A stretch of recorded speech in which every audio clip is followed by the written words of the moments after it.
Hello, hello, hello. Favorite time of the week.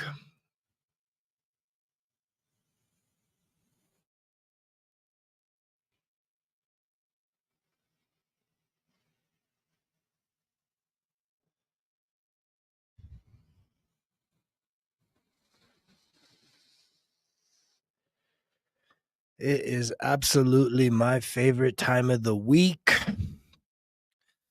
I love connecting with you all you beautiful soul tribe, light workers, chosen ones that don't even know you've been chosen. How many of y'all honestly are like, I know I'm connecting with what this guy's saying, and it's probably even what other people are saying, but you're like, you just still don't think you're it. I'm here to tell you, you're it. You just need to figure out how to become it. What is it really all about? And it's all inside of you. Greetings, Tampa Bay. Greetings. I'm here in northern New Mexico. It snowed this morning just a little bit. We have not had winter. And I know a lot of people throughout the country have had winter. I know a lot of people are going through destruction and devastation. And that's really, it's happening all over this world, right here and right now. It's a constant. I can tell you my heart goes out to every single person that's been impacted by any natural disasters, whether it's fire, floods, hurricanes, tornadoes.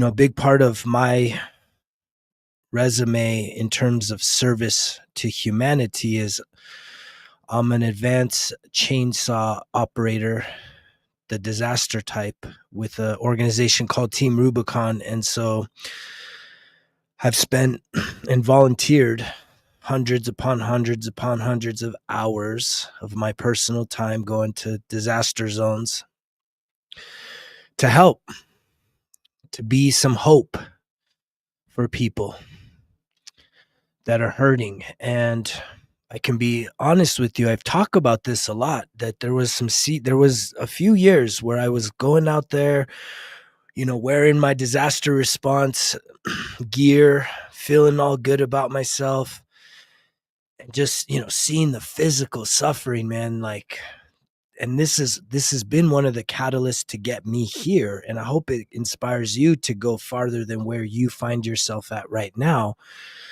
But one of the catalysts was, if you ain't ever been to a disaster zone, whether it's the fires and all that devastation that's happened in California, whether it's all the flooding and the tornadoes and the hurricanes that happen all over the country, all over the world, if you've never been in an environment like that, it will change you.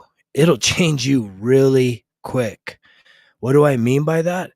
Your perspective, everything that you think is like so overwhelming, so difficult in life, which is so much right here. It's mental suffering, emotional suffering, spiritual suffering. Like we literally manufacture our own suffering, that when you go somewhere where it's physical suffering, like, you're helpless. You're like, oh shit, I lost everything. And I've been there. I haven't had that happen. I mean, I have lost everything. I guess even economic crisis, right? 08, 09, everything, man. I lost everything. Fuck. But not to a natural disaster. And it's crazy when you go to someone's home that's just completely decimated by nature, and they still have hope. They still have a smile on their face. They're still human. I mean, they're hurting, and you give hugs, and it's like, man, they're so grateful to see you because you're there to help them out. I'm telling you, that shit will change you real quick. If you're in a pity party, if you think your life is so hard, fuck, go volunteer.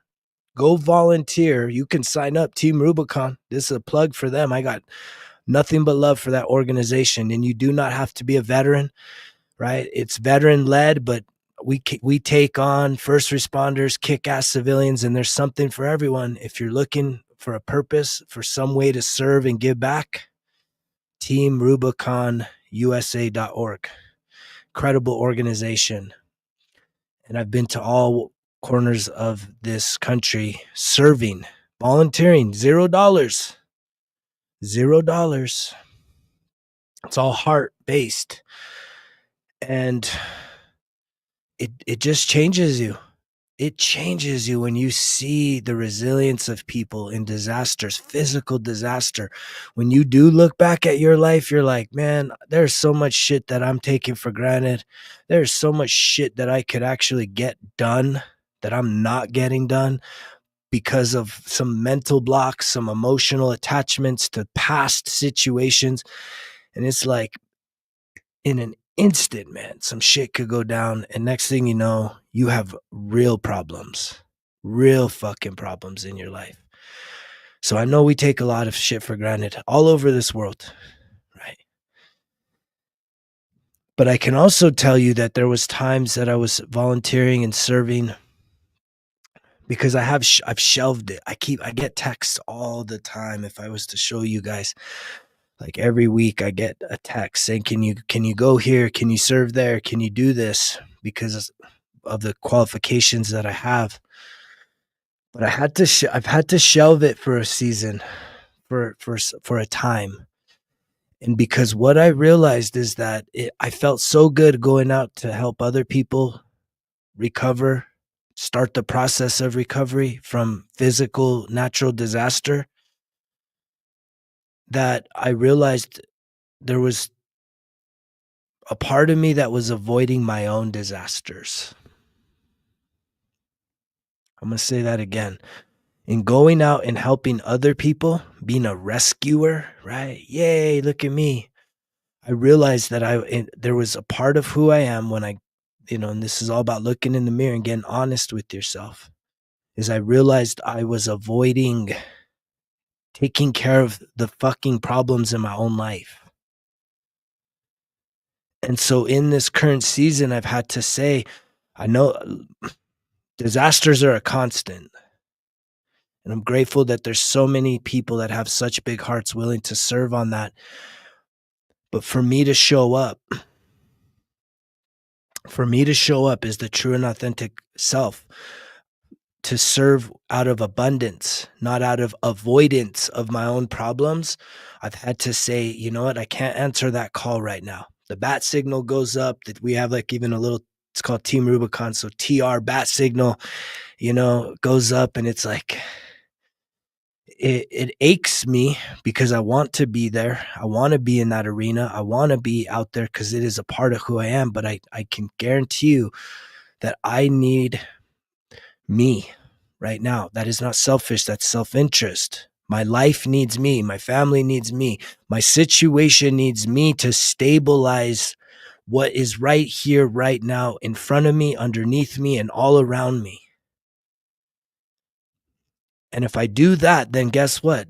I guarantee you the time is going to come that I'm going to have enough stability in my life that I can do that, and I'm doing it from the right place, because those situations will continue to happen. And there's a lot of you probably listening that you think taking care of other people's is taking care of you, and it's not. And I know I've been really stirring up a deep conversation in terms of this, in terms of what really matters in life. I used the analogy the other day, which was, if you had a choice, if you're somebody that could save all the children from abuse all over the world, or for you to truly become your truest, most authentic, most divine self, the highest version of yourself, the fulfillment of everything that you could possibly be in this lifetime. You either save all the children from abuse, or you become this highest version of yourself, which ultimately is used in service for humanity, which would you choose?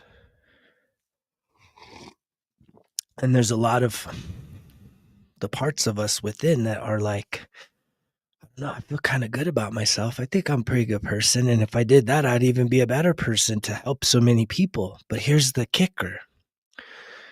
What we don't want to realize is that for you to save all the children from abuse, you're literally robbing souls, which is what we are. You're robbing those souls of experiences that they needed to experience, that they agreed to experience throughout this life journey in order to do what? The other option.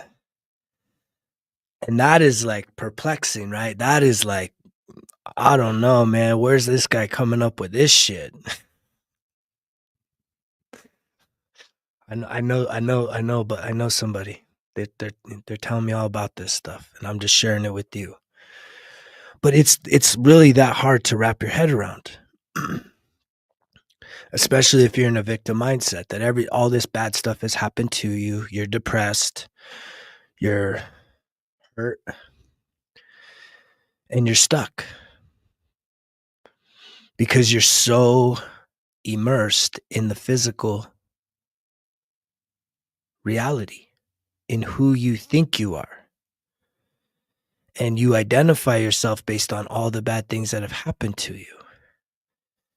And you have forgotten that at some point, your soul, my soul, we agreed to this stuff. I mean, what else makes sense? That just somehow these are just random occurrences that happen to you that mess you up so much? I mean, do you really think that?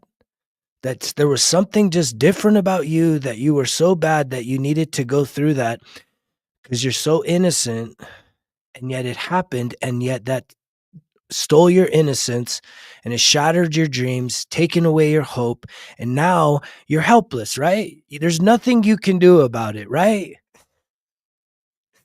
You know that's not true. You know you can do something about it. And it's the craziest thing that it's like for you to transcend this victim mentality, to say this didn't happen to me, it happened for me, and you agreed to it happening. Now that's the part that trips me out, because I try and think back. I try and think to like me being in the astral plane, like in the spirit realm, and being so dang bored with just being eternal love that we say, hey, let's go do this crazy shit that's just this human experience. Let's go have that human experience again. Let's go do the triple whammy, quadruple double flip, rip your insides out, and somehow come through it on the other side, feeling whole and complete, healed, transcending all the pain, all the suffering, all the emotional attachments, and just truly aligning yourself with the oneness, which is just absolute love, joy, and peace. I don't get that piece to it. That's the mystery. I just know that in my heart of hearts, I believe what I'm saying is our truth, humanity's truth, that we're souls. We are a soul. And this deep thinking has probably been there with me my whole life.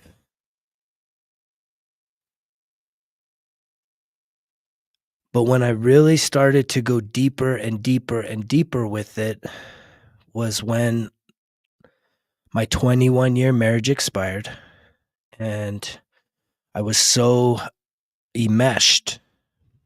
By enmeshed, I mean I was so attached to the identity that I had within the context of being married that when I lost that, man, I was in a tailspin. And I asked myself this question: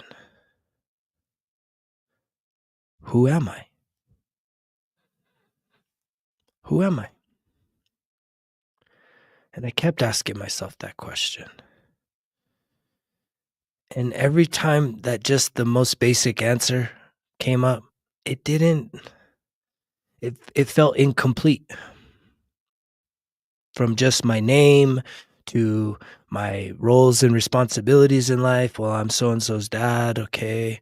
I'm so and so's son. Okay.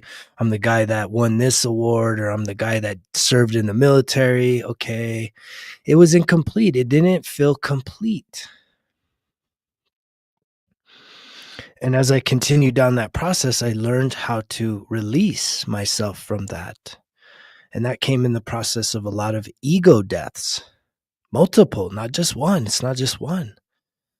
But as I've been talking about the vibrational frequency chart, which we'll just keep going back into that. Today, we're going to talk a lot about our needs, because everything is tied to not only meeting your own needs, but it's also understanding how to love yourself. And yet this energy chart, I really do think that it paints such a deeper picture of what you may or may not be experiencing right now.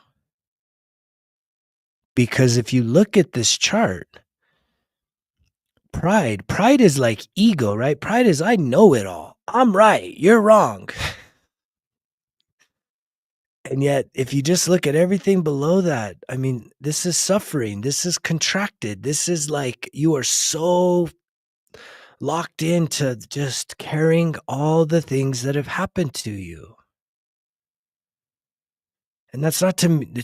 As a spiritual being, you have absolutely tapped into these upper energy fields, but it's usually been temporarily. Something that absolutely taps you into those temporary are certain drugs. Certain drugs give you these upper, but temporary. And that's what gets people really hooked, because they've never felt nothing like that. And it's like they need more, because their constant state of being is in all this. Shame, guilt, apathy, grief, fear, desires, anger, pride. And yet in this journey, I definitely am open to certain plant medicines. I don't believe in using marijuana every day. I don't believe in alcohol use or any other kind of hardcore chemical uses. I do think that there are some plant medicines that can absolutely open you up to the upper part on this chart, that's used very ceremonial and in a sacred way, but not with any kind of regularity where you're like using it every day, every week, like all the time. That's not necessary. To just get a glimpse into what it truly is to feel that unconditional love, that true joy, that true peace within is powerful. But knowing that you can feel that. That's what I feel right now. Does that mean that I don't ever go back into feeling some shame, feeling some guilt, feeling afraid? I feel, of course, this is what makes us the human side of us. This is being in the human. We're in this body. We're going to feel those things. But this is why you have a routine. This is why it's important to have that morning routine, so that you can then give yourself the ability to check all the negativity in your life, process all the negativity. And it just takes, somebody asked yesterday, I did a live last night, and somebody asked, what does it take to start on this spiritual, like, awakening journey? What do you think it takes? I can tell you what it takes. It takes willingness. That's it. You just have to have a willingness to show up and do this work. If you're not ready to do the work, if you're not willing to do the work, then what else is there to say? Keep suffering. Keep trying to figure things out in your head. But when you're willing to do it, it's game on. And the other problem that us as people have, especially in the modern society, is we want things now. We all want a quick fix. We all want the easy way. Why can't I just wave a magic wand? And guess what? There's a lot of people, good people, some bad, that are selling you those quick fixes because they know how to manipulate your pain points. They know how to manipulate your vulnerabilities. And they're selling you a quick solution to your problems, which is really more pain relief that's only temporary. When I'm over here, I'm not here to entertain you. I'm here to coach you, to guide you, to mentor you, to cheer for you, but to show you that it takes getting locked in for the long haul, not just for a season. I've been on this journey, obviously, my whole life, but intentionally for 13 years. And every day presents new opportunities. New opportunities for what? New opportunities to grow, new opportunities to love, new opportunities to heal, new opportunities to step into an uncomfortable situation and do it what? With my God-given being, not looking for an escape route when something feels scary or challenging or hard. And that's, we've programmed ourselves. Look for the quick fixes. So, I don't feel good. I don't feel good about myself. Look for the quick fixes. I don't want to feel shame right now. I don't want to feel afraid. Well, if I do this thing, then I'm gonna feel just better. Numbed out, self-medicating. That's self-sabotaging. And yet, is this popular? Not yet. But I believe that I can see into the future. And I understand what's happening on this planet right now. And I do know that this is the beginning of the masses starting to fill in. And I can tell you that if this is connecting with you, yes, yes, you're chosen. You're not here to just be a student. You are here to develop these skills, to heal yourself, to identify the natural gifts that are inside of you, to develop those gifts, to cultivate them, right? To nourish them, and then to start to express. You are a part of this. We are all a part of this evolution of literally mankind right now on this planet. The old is fading away.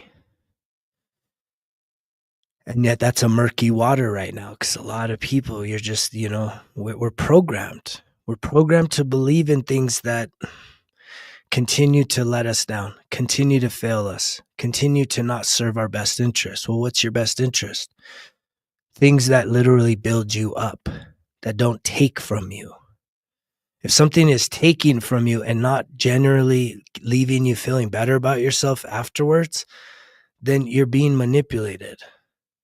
You're being taken advantage of. And many of you are doing it willfully because the temporary exchange feels good enough for you to just keep going back.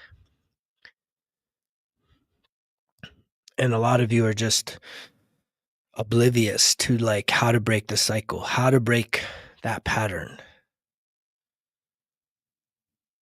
And the way you do it is you get present. The way you do it is you connect with your breath. You do some earthing, some grounding, some sun gazing. You start to do some reflecting with the journal. You do some soul searching. You start to really take some deep accountability for your life, knowing no one's innocent.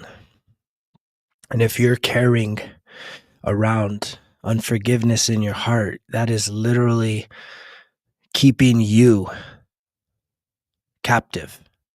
It's not the other person. It has nothing to do with the other person, which also blows a lot of people's minds because you're so hurt. And it's like, I was mentioning this I think in today's video I posted, which is like, think about it. The people, strangers usually don't hurt you the most. This is why I believe what I believe, which is someone that has hurt you the most, your soul and their soul agreed to have that exchange on this planet. That you were going to need that exchange in order to get to this place, to where you and even beyond this place. You have to get way beyond this place. Total forgiveness, total unconditional love, just fully embracing the spiritual part of this and letting the physical go. Still being in the physical, but saying, yeah, I release it. I get it. And so many people find that so hard to believe, but think about it. Who more often than not hurts you the most? Strangers that you know nothing about, or people that actually say they love you? Who has caused you the most pain? If I look back on my life, the people that have caused me the most pain are the people that have told me they loved me and the people that I said I loved. So why would it be any different at the soul level that there is absolute love between you and this soul that had to play out this energy dynamic, which caused you pain? And yet you're stuck in that pain. You're stuck in that story versus transcending it into the spiritual and saying, no, your souls agreed to do this. You actually love each other unconditionally, like nothing else. And it's like that's if I really do hope that that's like a just a little hint to help you peel back one more layer of understanding here. Because think about it. The people that hurt you the most are the ones that you love the most. That's why you get so hurt. So why would it be any different with the soul? Strangers rarely actually cause you a lot of pain. They may piss you off for a minute, but you're not going to be sitting there thinking about someone that cut you off or flipped you off or insulted you 20 years from now. No, it was someone that you had very close bond with, physically, emotionally, mentally, energetically. They're the ones that hurt you. So what if that's just the whole entire purpose of this existence? Is to allow yourself, you've made these agreements. These are soul contracts. You agreed to this. It sounds crazy, but I see 111 right now. 111's everywhere. And this is what I believe to be fact, the truth. And yet, how many of you are still suffering, are stuck because of something that happened last week, last month, last year, 10 years, 20 years, 40 years, 50 years, 60 years ago? And you're acting like it didn't ever happen. You've just become so numb by all of the things that you have done to try and ease that pain. But it's not gone. It's still there. It's still there.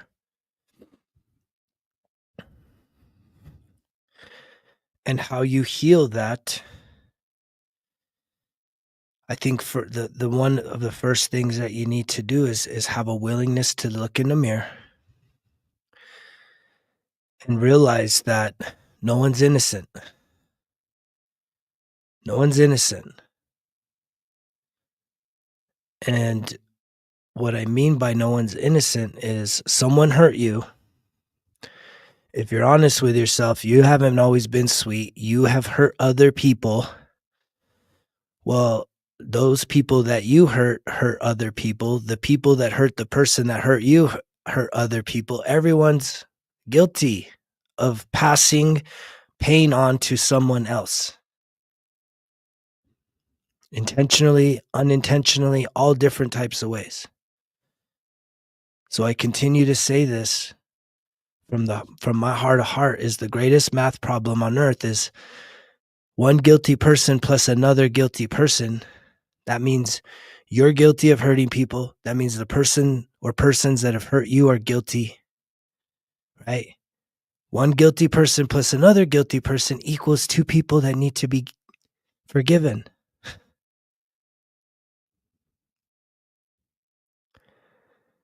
And that's literally what it takes, is just forgiveness. But in your mind, and this is a lot of, what does this have to do with? A lot of this has to do with your limiting beliefs about forgiveness, right? Think about movies. In movies, it's always kill or be killed, isn't it? The good guy, bad guy, these arcs, right? The hero and the villain, right? And it's always kill or be killed. And the bad person always needs to be put down at any cost. There's very it's not a cool story unless someone dies. And usually it's the bad guy that needs to die, the villain. Because when the hero dies, it's like everyone's so sad. It's so unjust. But yet, where did those stories come from? We've created those stories.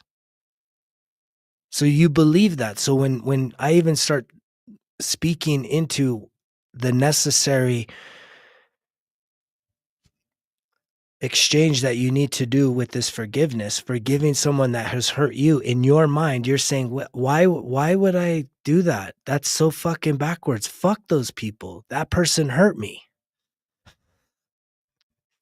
And then you write in your story, like, somehow how ass backwards that is, where you're going to have to be the one crawling to someone that hurt you, begging for their forgiveness. They don't even have to be involved in this thing. They're already involved. Their job is done.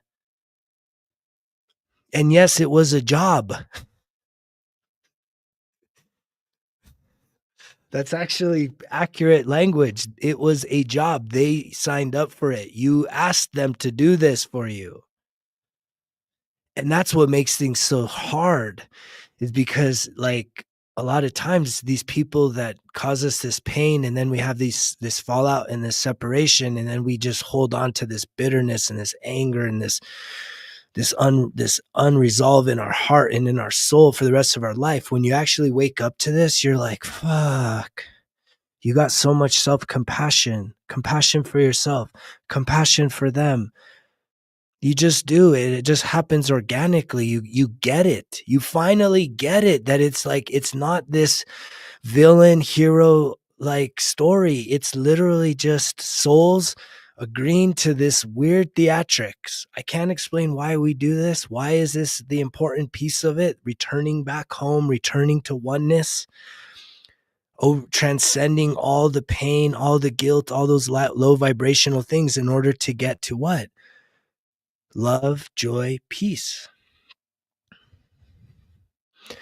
I can't explain that part of it. And somebody that thinks they can, like, use discernment. I just don't understand the fullness of that. Why? The part I don't understand is why. Why in the spiritual realm do we say we somehow need to go through this process? That's the piece I don't understand. But I understand everything that happens. And it's sad, because once you awaken to that, then you know that when this physical life comes to an end, right, you're going to be reunited with these people, and you're not going to see them as like, oh, there's that motherfucker that hurt me. No, you're going to see them with the spiritual eyes, and you're going to be so thankful for that. They did their part. You did your part. You served each other. You helped each other. Right. And it's just this unconditional love. And doesn't that sound so crazy? Because you're like, no, that person hurt me. They need to be punished.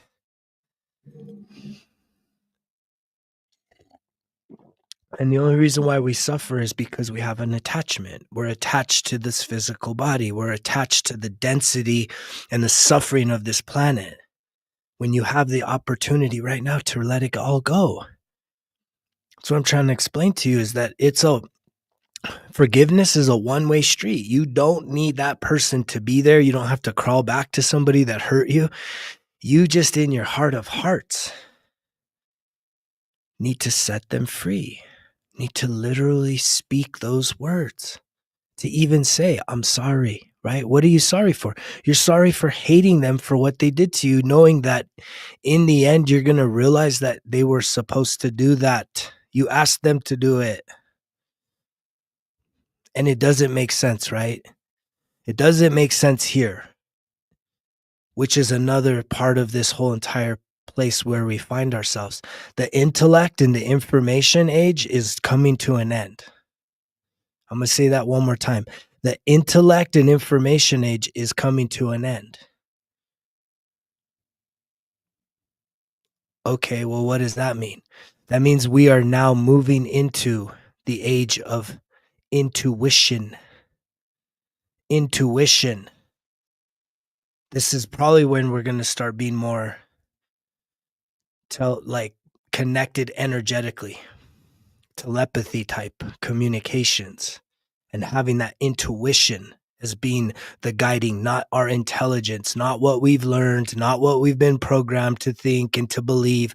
And it's like most of you, if you were truly willing to do the self work, to really invest time and attention and focus every single day to really define who you are, what are your beliefs, right? This is all a part of the healing process. What do you believe about love? What do you believe about success? What do you believe about life? What do you believe about death? When you write this stuff out, not Google searching the answers, but you literally write out what's in your heart, in your mind, you can then read that and be like, is that really what you believe? This is the process. Do I really believe that? And what's cool is if you don't believe it, you can one line it. You don't scribble it. You don't just scratch it out. You just one line it. And then you write what you do want to believe. This is how you redefine your past. This is how you heal. This is how you start to move forward. Because right now, if you're stuck, you're depressed. And being depressed means you're attached to something that is gone. It ain't even alive. It's gone. Unless that situation is happening right now, real time, that you're being victimized, it is gone. Whether it was an hour ago, 5 years ago, 50 years ago, it is gone. It will never return. But for whatever reason, we attach ourselves to it. And we don't want to let it go. Why? Why don't you want to let it go? Back to this. Courage, right? Once you let go of your pride, you have to be courageous. Going up this chart, look, courage. It takes the courage. But if you look above neutrality, which is being neutral, is when you get past your pride. You say, you know what? Everything I've probably believed is a lie. I've been programmed. I've been programmed by certain people. I've been programmed by too much consumption of media. That's why it used to be called programming. So you've been programmed. And now here you are. The chart makes perfect sense. It's literally the roadmap of enlightenment. It tells you where is the shift in who you are. It takes courage. And the ultimate courage you need to do is to realize that it's okay to be wrong. It's okay to be wrong about everything. And it's also okay to let go. Those two things. To admit that you've been wrong this whole time about a lot of things. Maybe not everything, but I guarantee you a lot of fucking things you've been wrong about. You've been misinformed. You've believed lies out of fear. Neutrality is when you say, okay, I've let go of everything, all my beliefs, all my stereotypes, all my fears, all my possessions. You just let go. And in that moment, your heart starts to open up, like really open up. And then you give yourself a whole blank canvas for you to now truly align yourself with what is the truth. And it takes a willingness to do this and a willingness to accept that you've been chosen for this, that we're all chosen. There's no exceptions to this. Every person is called for this. Another thing that I absolutely believe is in the reincarnation, so that if you don't fulfill your purpose, the thing you signed up for, because you just get so like this state of delusion comes over you that's so heavy, so deep that you are just so fucking stuck in the matrix, in the program, that you just kind of play out your life in a state of suffering, in a state of unforgiveness, that you get to come back and do it again. And if you do, maybe you'll come across this material in 20 years from now. And, I'll be in my 60s and, you'll be able to pick up where you left off. That messes a lot of people up, is to just, for me to be able to have that kind of sarcasm, humor, but also just that clarity, is to say, like, it's okay if you want to keep doing this life over and over and over and over again, because you just get so caught up and you don't want to learn the lessons, right? Because if you look at life, it's full of lessons, right? It keeps telling you, don't touch that, it's hot. Don't touch that, it's hot. And you're like, what are you saying? Don't touch it, it's hot. And then you burn your hand. Ow, I burned my hand. Why didn't you tell me it was hot? And it's like, what are you being serious? You being serious right now? You're saying you didn't get told that it was hot, but you did it anyways. You burned yourself, and now you're complaining as to why no one told you it was hot. That's that's what's going on. And when you get finally sick and tired of that broken record cycle, because our lives are patterns, and you're either in an upward spiral, because this is how it works. It's like not straight down and it's not straight up. It's spiraling. So you're either going to spiral up 1% better every day with intention, not just figuring it out in your head, or you're spiraling down. Right? And there's the funnel. This is the funnel right here. It's a spiral up or it's a spiral down. More of the same.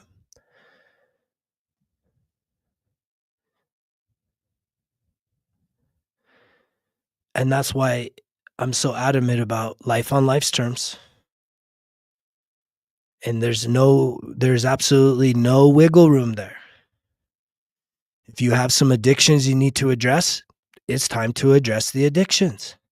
And the way that you start to address the addictions, it's not about the addiction. See, that's been another problem with Western medicine, right? We want to say that that addiction is an illness. It's not an illness.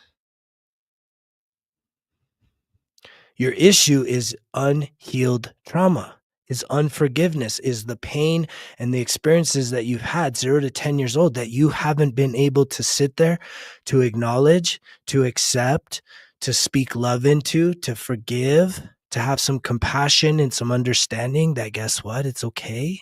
You needed to experience that. That doesn't mean that the person that did that should keep doing that. They're going to have to build their own karma. You don't get to just keep hurting people. But you need to only focus on what you can control. What you can control is whether or not someone hurts you. You can't change that. It was meant to be. It's already done. Get to a place of acceptance. Accept that it happened and learn the lesson why. Why did it happen? Would you be here listening to this message right now if something bad didn't happen to you? I don't know. You have to answer that for yourself. I know I would not be here speaking this message had I not been through some really fucking bad shit. And I have literally spoken forgiveness. I'll do it every day if I have to. I can start every single day forgiving every single person that hurt me. Daddy wounds, mommy wounds, betrayal upon betrayals, heartbreak upon heartbreaks, injustices, all kinds of shit, man. I just speak forgiveness over all of it from my heart of hearts. From my heart, from my soul, I release, I let go. They are free. I am free. Now, does that mean I'm going to go put myself in a situation for me to experience more of that? Well, I don't know. My soul may have some experiences that I still need to experience for me to what? Continue to grow, continue to expand. And I've kind of experienced that recently. Because a lot of this journey for me, the big growth, fertile ground has been in what I call the lone wolf seasons, the dark nights of the soul, when nobody else is there to pat my bottom and rub my tummy and tell me it's going to be okay. I had to do that shit for myself.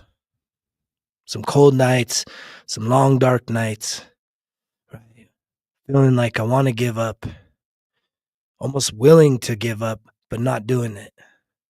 Enduring, persevering, getting through it, and coming out the other side 1% better, a little stronger, a little more resilient, a little more understanding as to what does all this mean? What is really going on? And in that, what I learned is that because of the trauma I experienced at an early age, it created a trauma bond with me and my mother, which also created codependency. And when I say codependency, I'm saying being emotionally dependent on someone else to feel safe. That's what happened. As a little tiny baby, I didn't feel safe in the world because the dad was out of fucking control. Right? So I created a trauma bond with my mom, and I created codependency because I didn't feel safe and I needed her comfort, even if she was completely terrified, destroyed, beaten the fuck down. I still needed her to like hold me, comfort me, and say it's going to be okay, to feel safe. So that created codependency issues. And because I had codependency issues, that means I also wrote a story when she started another family that I had been abandoned and that I am now all alone, all by my lonesome. Thus, I needed to find someone else to replace mom so I could feel safe.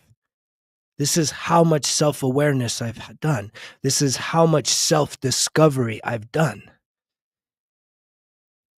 This is what it takes, going from self-sabotage, self-sacrifice, self-destruction to what? Self-discovery. That is the first step on this healing path, to discover what you've been through, who are the people, who are the characters in your story, how did these situations leave you feeling, and then you take your power back by redefining these circumstances as to no longer being a victim, as to no longer being helpless.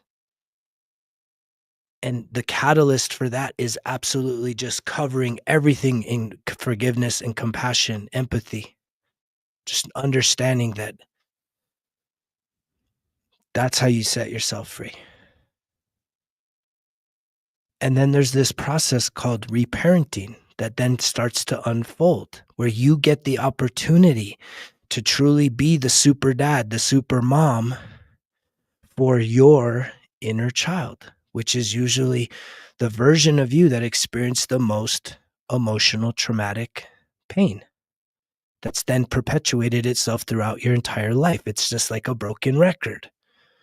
I know for 100%, man, when I got to the root of where was my core traumatic issues, I realized that those situations continued to play themselves out until I finally awoke to what was really going on. And I started to do the work, the emotional heavy lifting. And it's a spiritual journey. It takes a lot of maturity.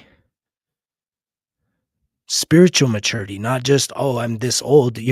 Just because you're that old, that doesn't mean you're mature.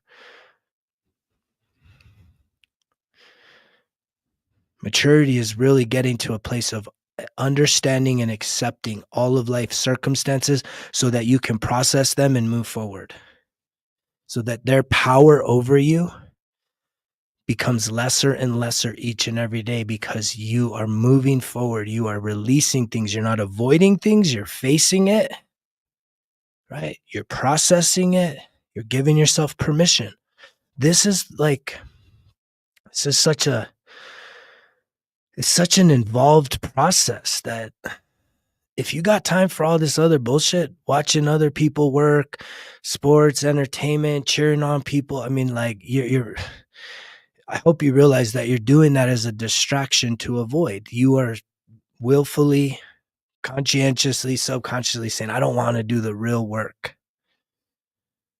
Because once you do, it's like all this other stuff, it's just, it's not, it doesn't excite you. What excites you is once you heal, once you've done the self-discovery, then you do what? Self-improvement. Right? And then that's where a lot of real work needs to get done. Discipline needs to evolve. Self-accountability needs to show up.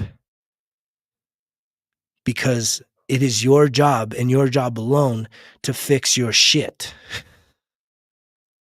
And you get inspired to do it. Again, the total health. It's not just the one-dimensional old model, which is, you know, man, just work out, man. If you're a guy or a gal, if you had a broken heart, you know, get your ass in the gym, work on your money, and you're gonna be fine. It's like, no, you're not. You need to work on your emotions. You need to work on the inner work, the mental health, the emotional health, the spiritual health. You get that shit right, I guarantee you're going to take better care of your body. You're going to regulate your nervous system. You're not going to be so prone to eating disorders. You're going to obviously value your body and this vessel that we're so blessed with. You're going to take care of it. This is all what's happened to me. The true fountain of youth. I'm 46 years young, and I've completely transformed my life from the inside out. Like, I literally have the blood work to do it, and I've never done any TRT. I don't even know what this TRT stuff is. I get people ask me all the time, man, you on that TRT stuff? I'm like, I don't know what that is, dude. Right. Like, I've never researched it enough. I know that guys use testosterone replacement therapy. I guess that's what it is. And it's like, I don't need that, man. I lift really heavy weight, and my testosterone is through the roof. Literally through the roof. Free testosterone, like 138. And natural, I think I'm in like the 800s or 900s. This is all natural. I'm natty. We'll take drug tests anytime for anybody. I've never done none of that. I didn't do steroids as a kid, in high school sports, in the military. I've never taken shortcuts. I've always wanted them. When I was playing Nintendo as a kid, I used to like the little shortcut portals to like the end of the game. But I've learned in this life that doesn't work. It does not work. You need to put in the work. The quick fixes, the magic tricks, anybody selling you quick fix, that's not going to get it done. That's not going to give you long lasting relief.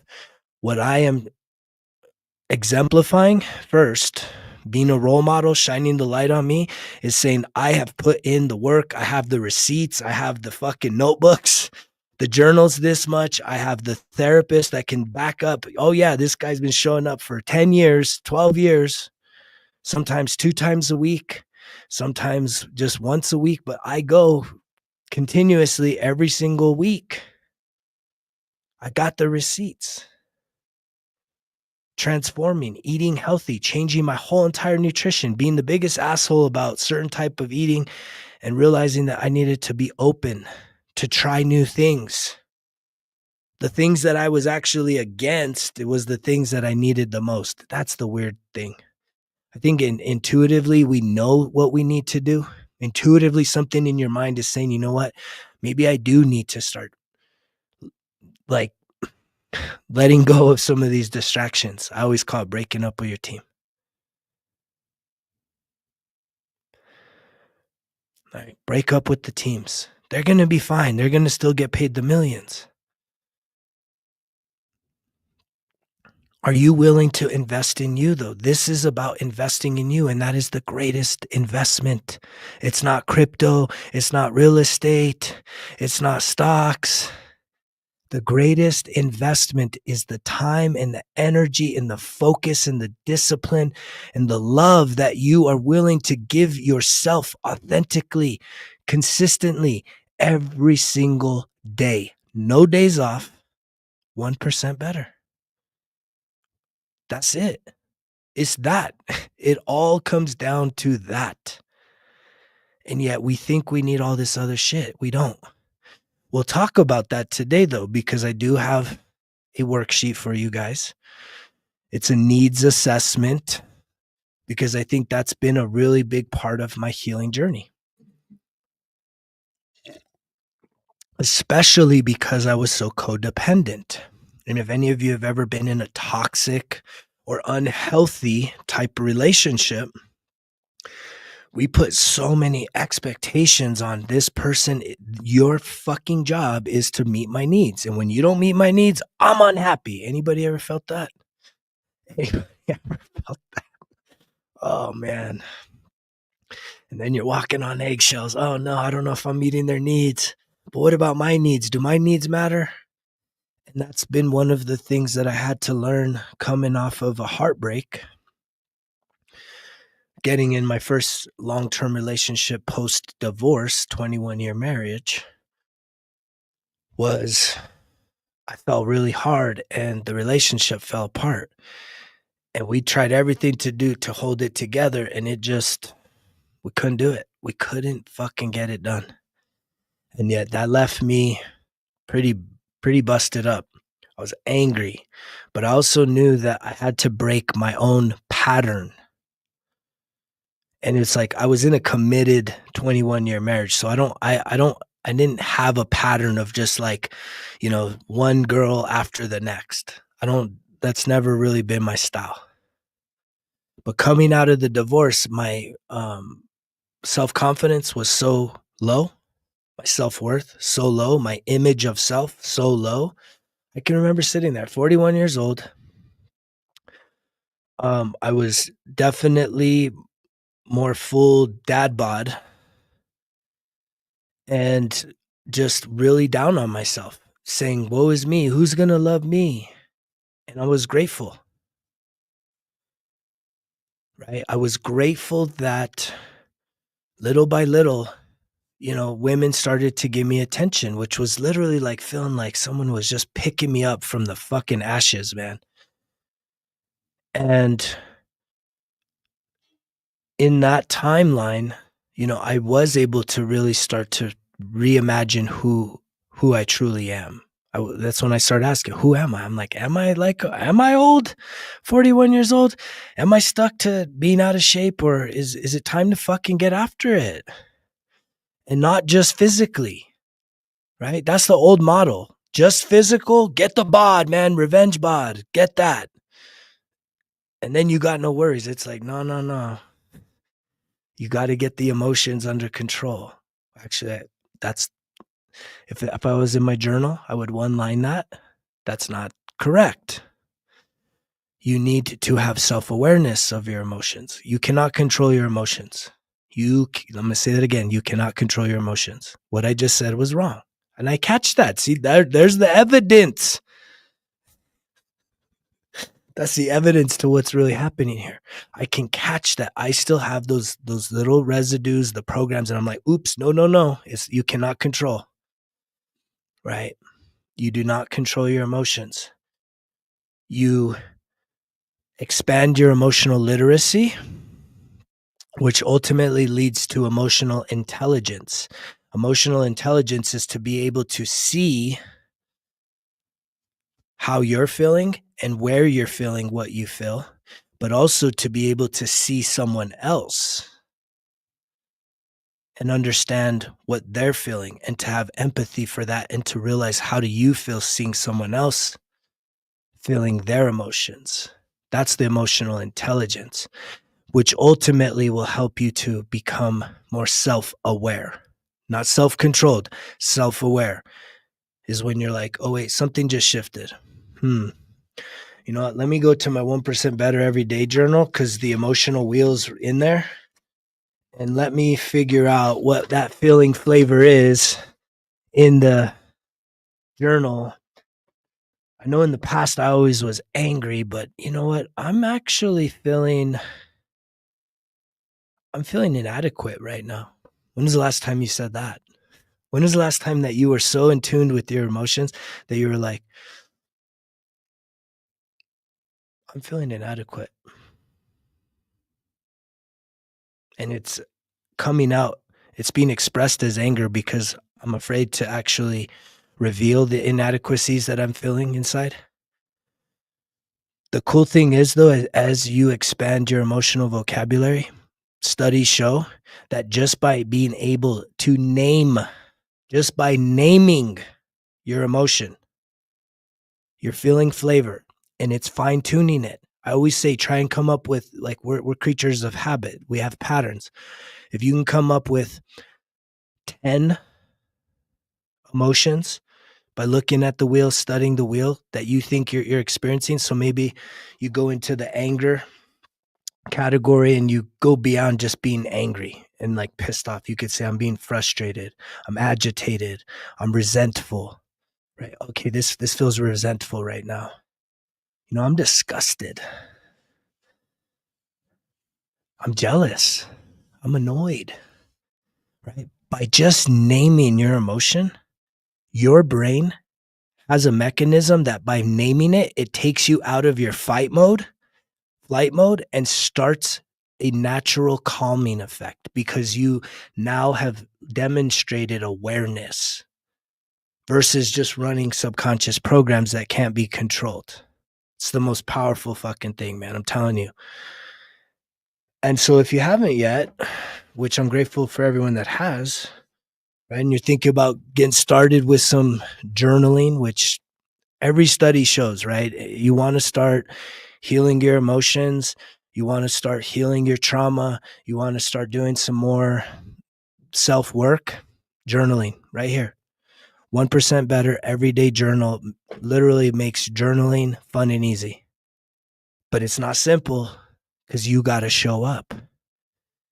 And everyone that's purchased the journal so far, like, I'm hearing a lot of good feedback. And it's a powerful resource. It's available to you right now if you're looking at doing some self-discovery work. I've been talking about this one for a while, but you can download the app, Results Kill Excuses. And there are 5 courses with 25 lessons. It's like over a month's worth of work. But again, it's not easy work because you have to look in the mirror. You have to stay locked in. You have to commit to this process, which for many of you is trying something so new, so different to what you're used to doing. Let's be honest. Most of us, we want to be lazy. The reason why we like sports and entertainment is because you sit there, you're vegged out, you are literally inebriated, you're just watching. And it doesn't take any, there's no intellect happening. There's no mental energy needing to really be stimulated. You're just sitting there, you're observing, even though you have an emotional attachment to that, which is kind of sad because it's not your team. But that's living vicariously, and that's a lot easier than actually looking in the mirror and doing the work, which ultimately leads to nothing but healing and growth. Every minute, every hour that you spend investing in you, doing inner work, you get that back in spades. It never comes up empty. Never comes up empty. It's guaranteed results. You doing self-work. Guaranteed. Personal growth stuff. It's guaranteed. And so on the app, right, you can do that. You could purchase a workbook, but you can download all the worksheets for every course free. Free. Yes, free. I said free. Or you could purchase a workbook. These are really nice bound. The journal is my new best friend. I've transcended, right? Through journaling, this manifested itself, and it brings me so much joy. I still do some free writing. I've been doing a lot of auto writing, which there's opportunities in here. And I do want to take a moment to share that with you. I want to show you the worksheet for the needs as well. Let me do this.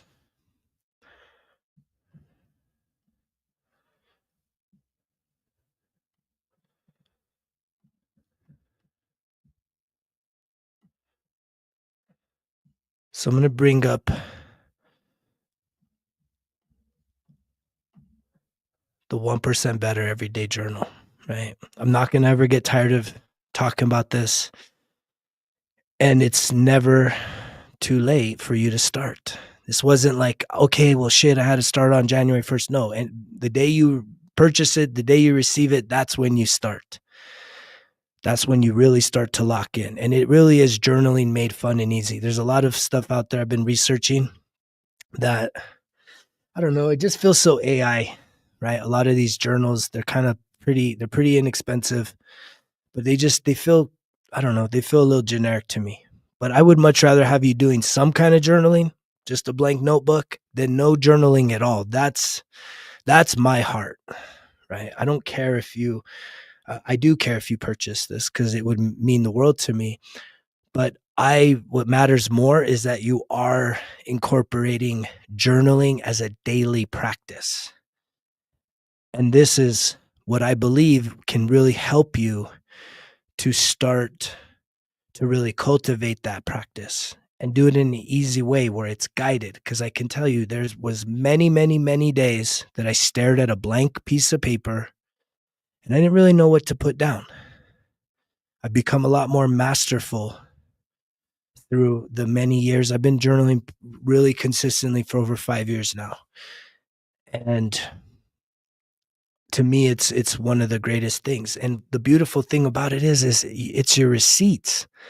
I was reading through my journal this morning and it was like, dang, I was writing about that like 6, 7 months ago. I'm like, and I'm in this season now and I'm like questioning some stuff. And I'm like, dude, you were talking about this 6 months ago. You don't need to be questioning that. Just move forward, bro. Keep going. Right? You gave yourself receipts to show this. So the way that the 1% Better everyday journal breaks down is it's not just blank pages with lines on there or even journal prompts, right? I believe what makes it fun and easy is you have these daily worksheets that are definitely like a throwback to like elementary, junior high, right? The old worksheets, vocabulary worksheets, which I think is fun. I think it's an opportunity to have some fun, to reconnect with your inner child. And so in my daily practice, I start every day with gratitude. And I've also started by talking about love. What do I love? And so in here at the beginning, you get this sheet. These two sheets you get every single day. So you have your daily gratitude worksheets.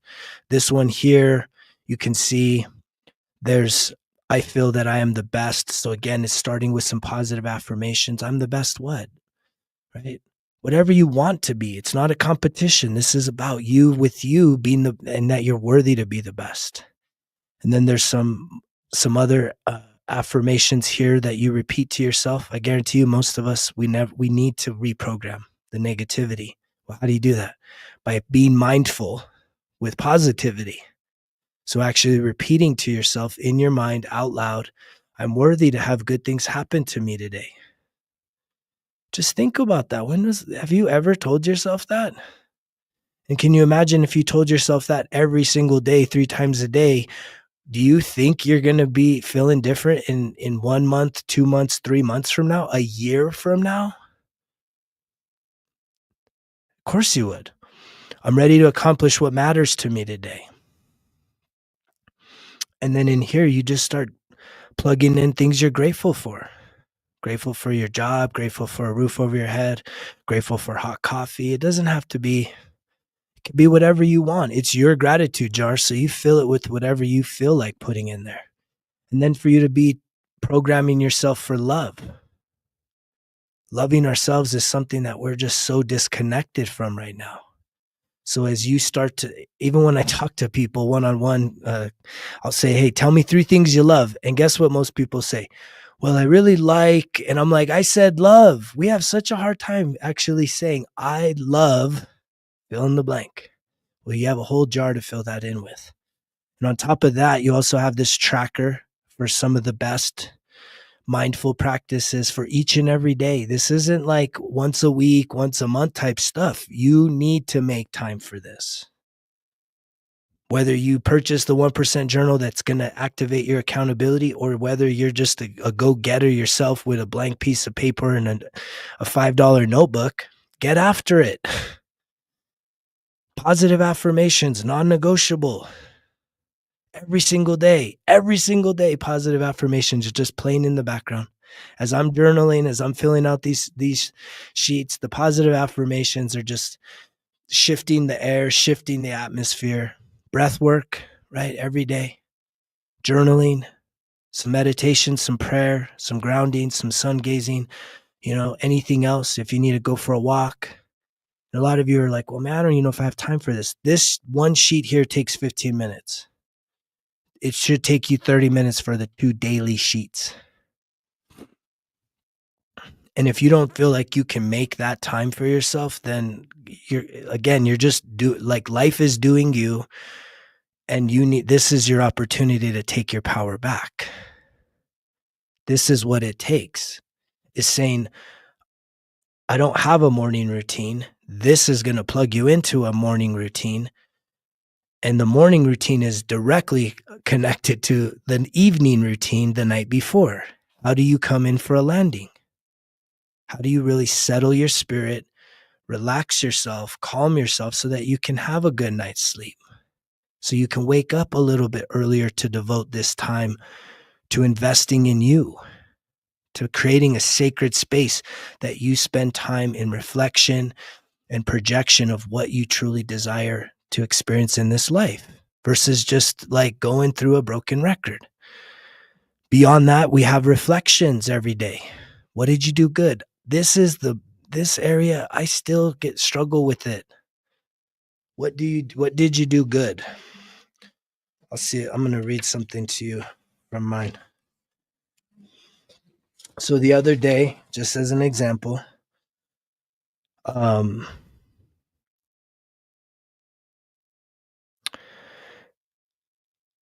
gave something I felt I did good or right is I gave a big tip, purchasing some food, right? I gave the most amount, not the least. I connected with a new spiritual teacher, right? I helped out 2 other guys one-on-one, and I accomplished a task of turning over my Airbnb.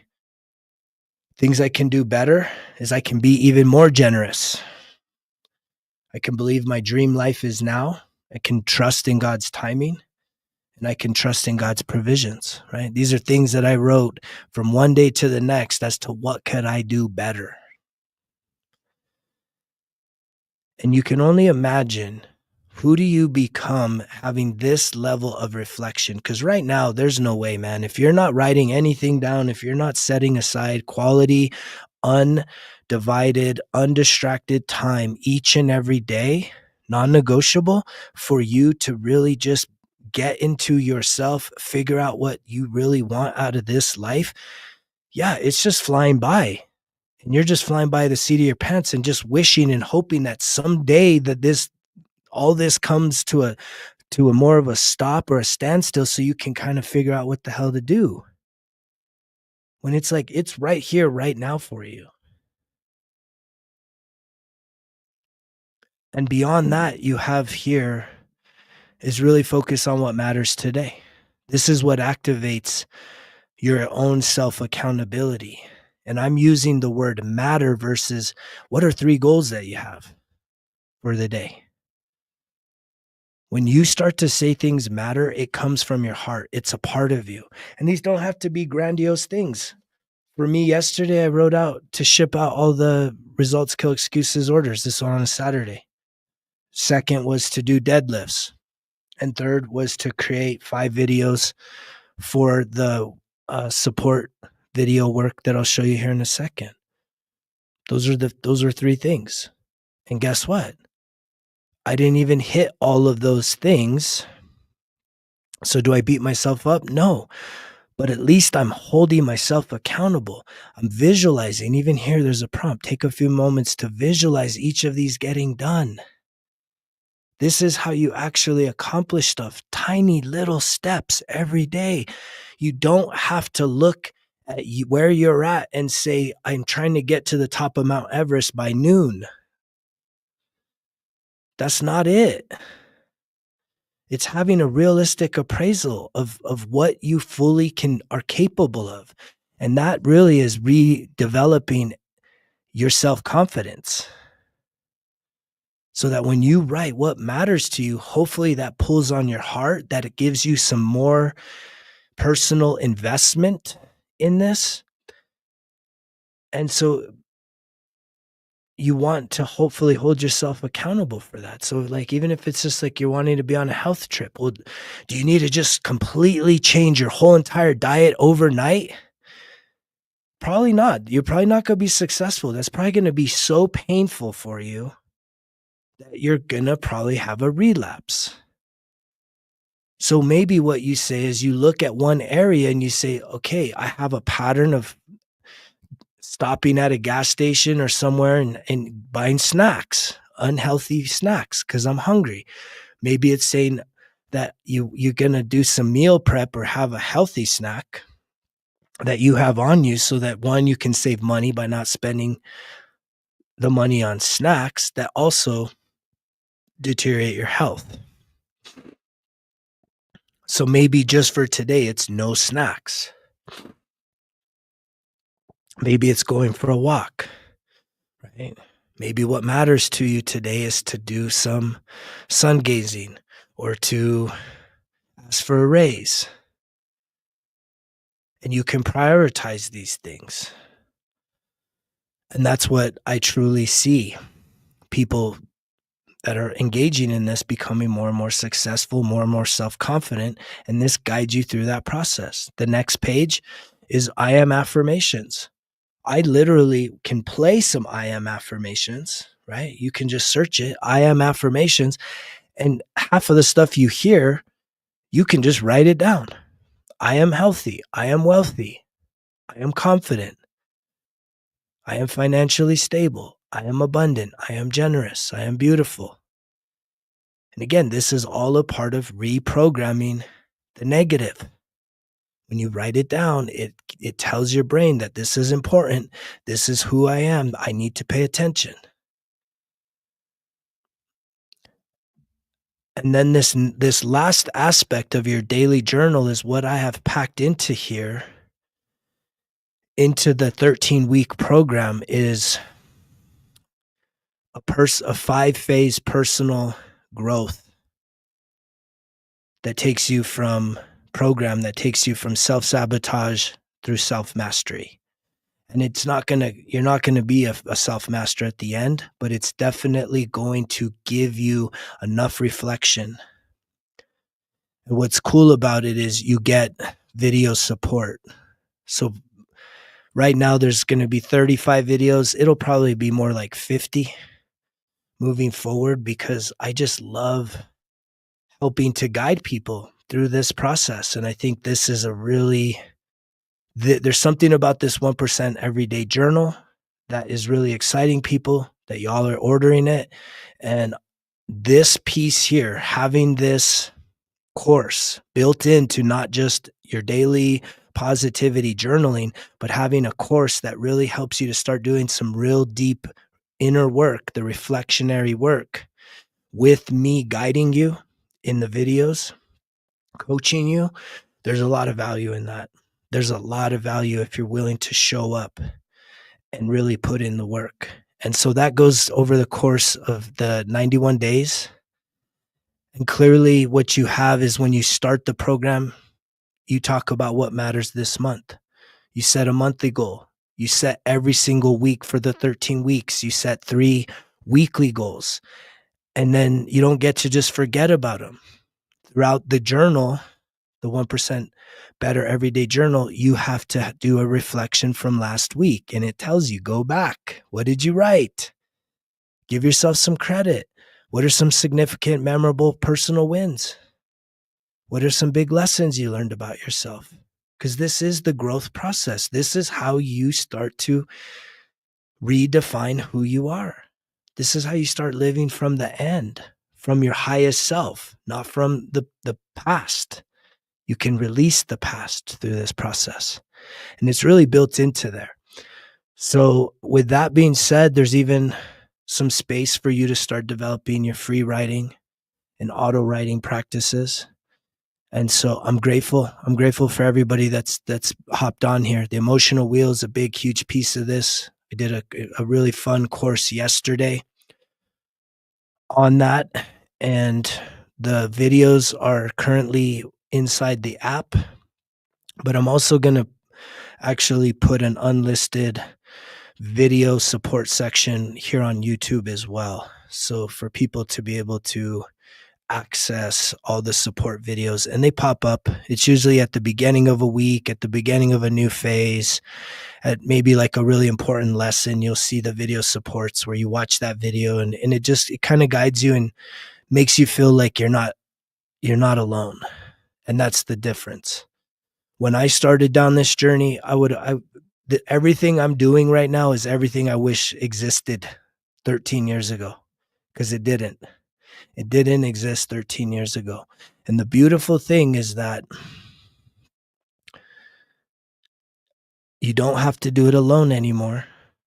And the reason why I say that is because of this community, right? Building this positive, like-minded community of people that truly are wanting to become the best version of themselves, willing to become the best version of themselves. Is there perfection in that? No. But it's a willingness. You get knocked down, you get back up, you dust off, and you keep going. You stay locked in, right? You want to make the excuses, but you need to just take ownership. And the way that you really start to transcend your self-sabotaging patterns and beliefs is to fill yourself with self-love.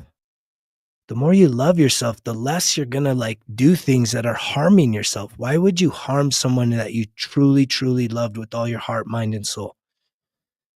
And that's the relationship with self that needs to happen here. So again, this is an incredible resource. I think it's the coolest thing. There's nothing else like the 1% Better Everyday Journal. The other journals that are out there, they're cool. They look kind of AI, like basic. I think this makes it a little funner. If you order now, I'll send you Results Kill Excuses 4-color pen, which again, just so you can see mine, I do use the multicolors. I think it's fun. I think it's playful. I think it stimulates creativity. And that's an important piece for me. So if you're considering it, I appreciate that. But even greater is taking that leap of faith. I would love to ship you your journal, your pen, and I even got these pretty cool stickers right there. The branding behind that. With that being said, I appreciate everybody that's been checking out today's show. I did want to share with you a worksheet that I created.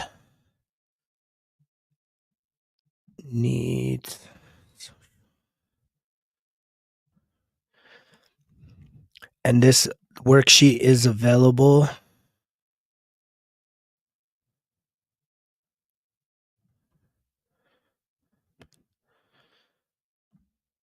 on the app under the printed materials section.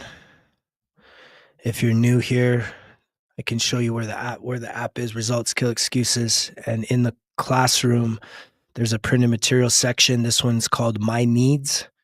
And I think this is a really important thing for us to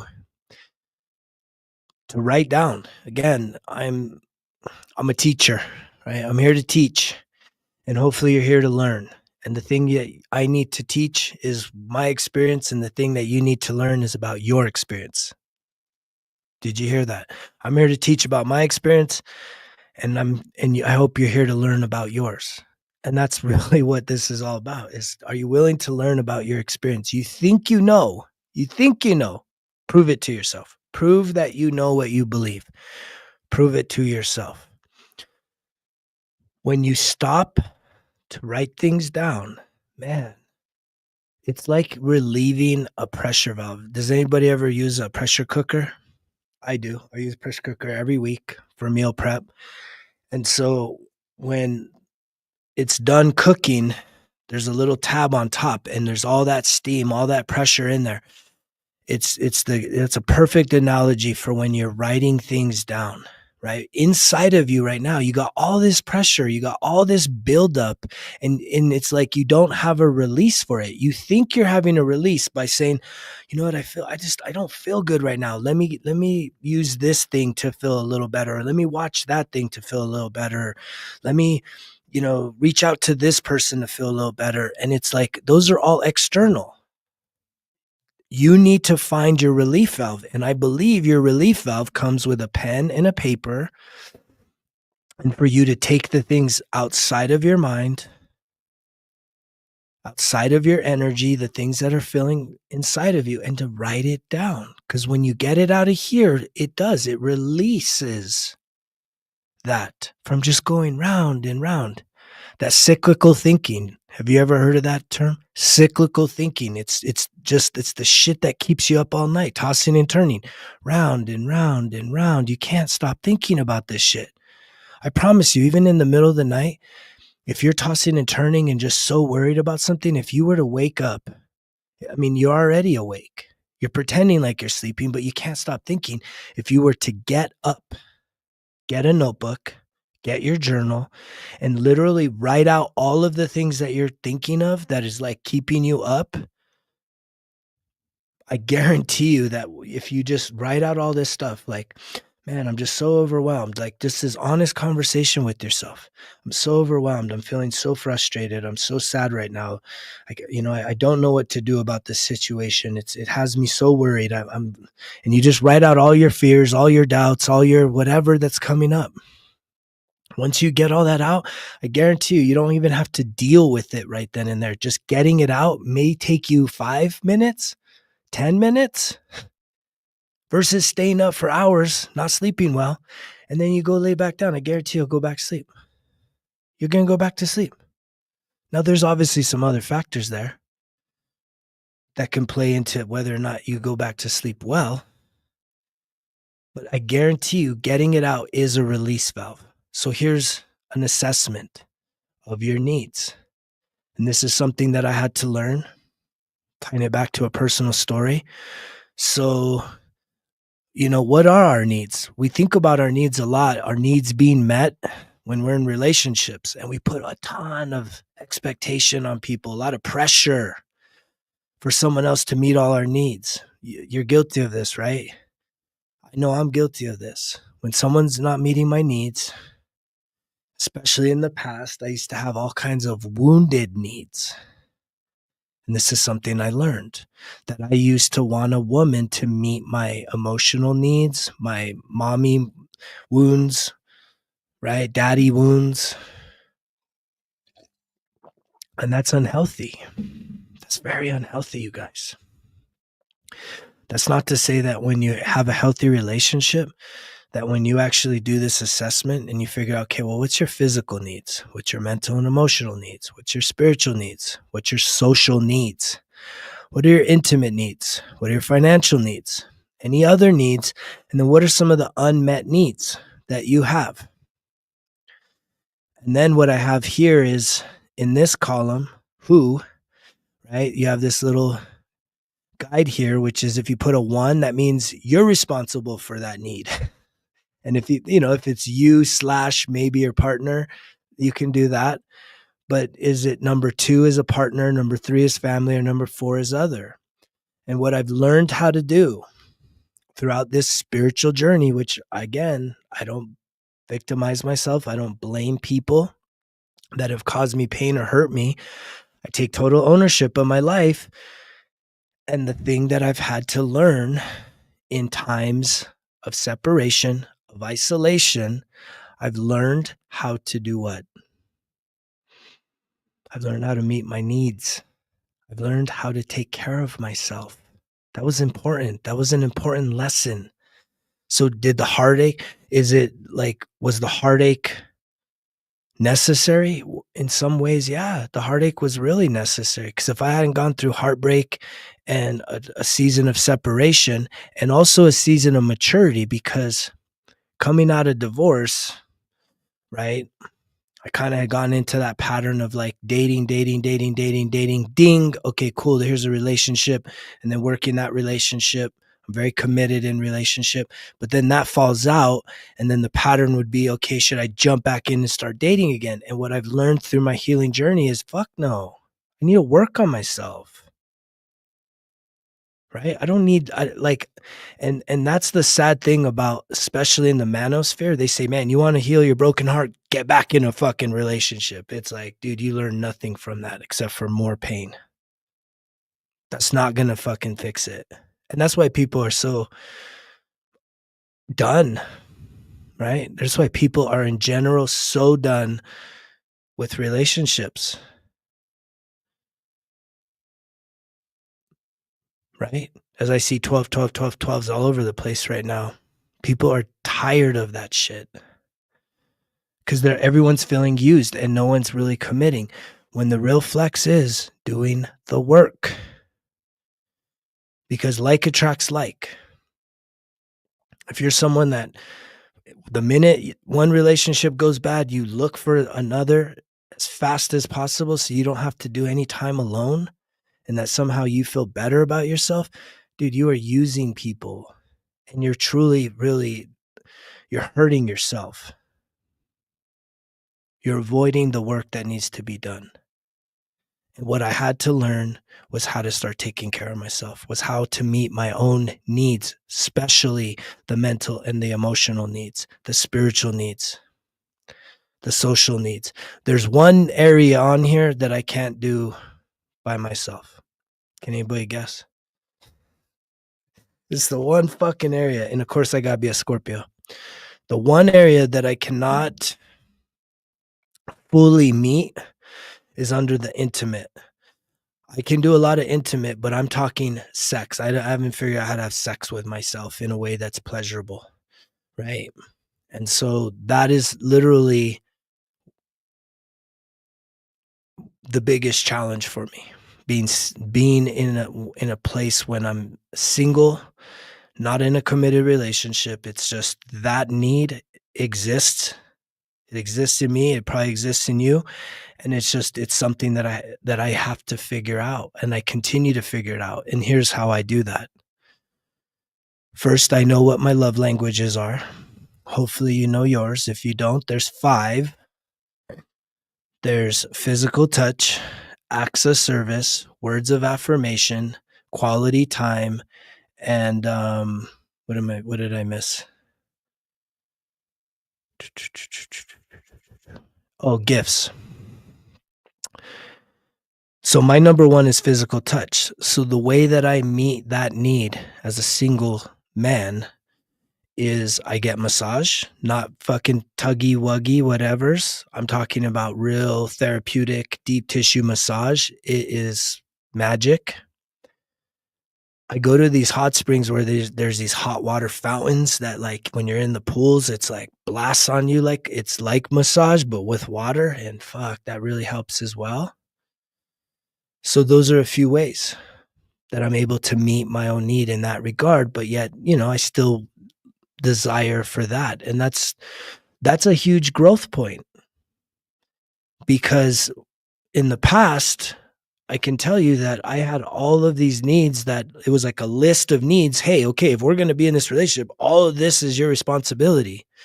It's like, nah, that's not it.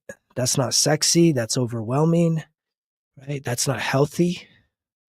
To expect someone to meet all your needs. One person's supposed to meet all your needs. And it's also not saying that, like, if I'm in a relationship, like, if someone is to meet some of my physical needs, like, I love it when a woman cooks for me, but I love cooking for myself. I don't mind doing meal prep. I'm a machine. I like to eat the same shit every day. But when I have someone that wants to meet that need on an occasion, it's like, I'm filled with love. That's a beautiful thing. But I'm not dependent on that. I'm not so helpless that I depend on it. And if I don't have that, then I feel like a piece of shit, and I'm so worthless that I need to go find someone else, even if it's settling, right? Even if it's just a continuation of bad energy, unhealed people, when it's like right now, everyone's getting put in their corners and it's time to heal. And a big part of healing is, 1, writing down what are your needs, what are your physical needs, What are your mental and emotional needs? What are your spiritual needs? What are your social needs? Some people are more social than others, right? What are those intimate needs? It's not always sex, right?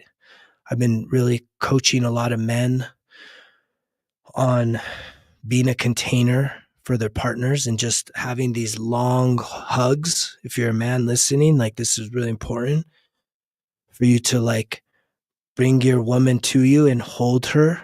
And what you're going to experience after 30 seconds is she's going to go, "Mm," and then like another 30 second, like a 5-minute hug.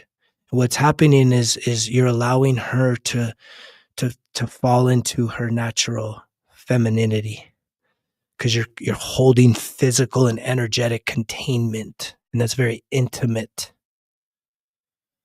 Financial needs, and again, there's always a piece of accountability here. So whose responsibility is it for all this?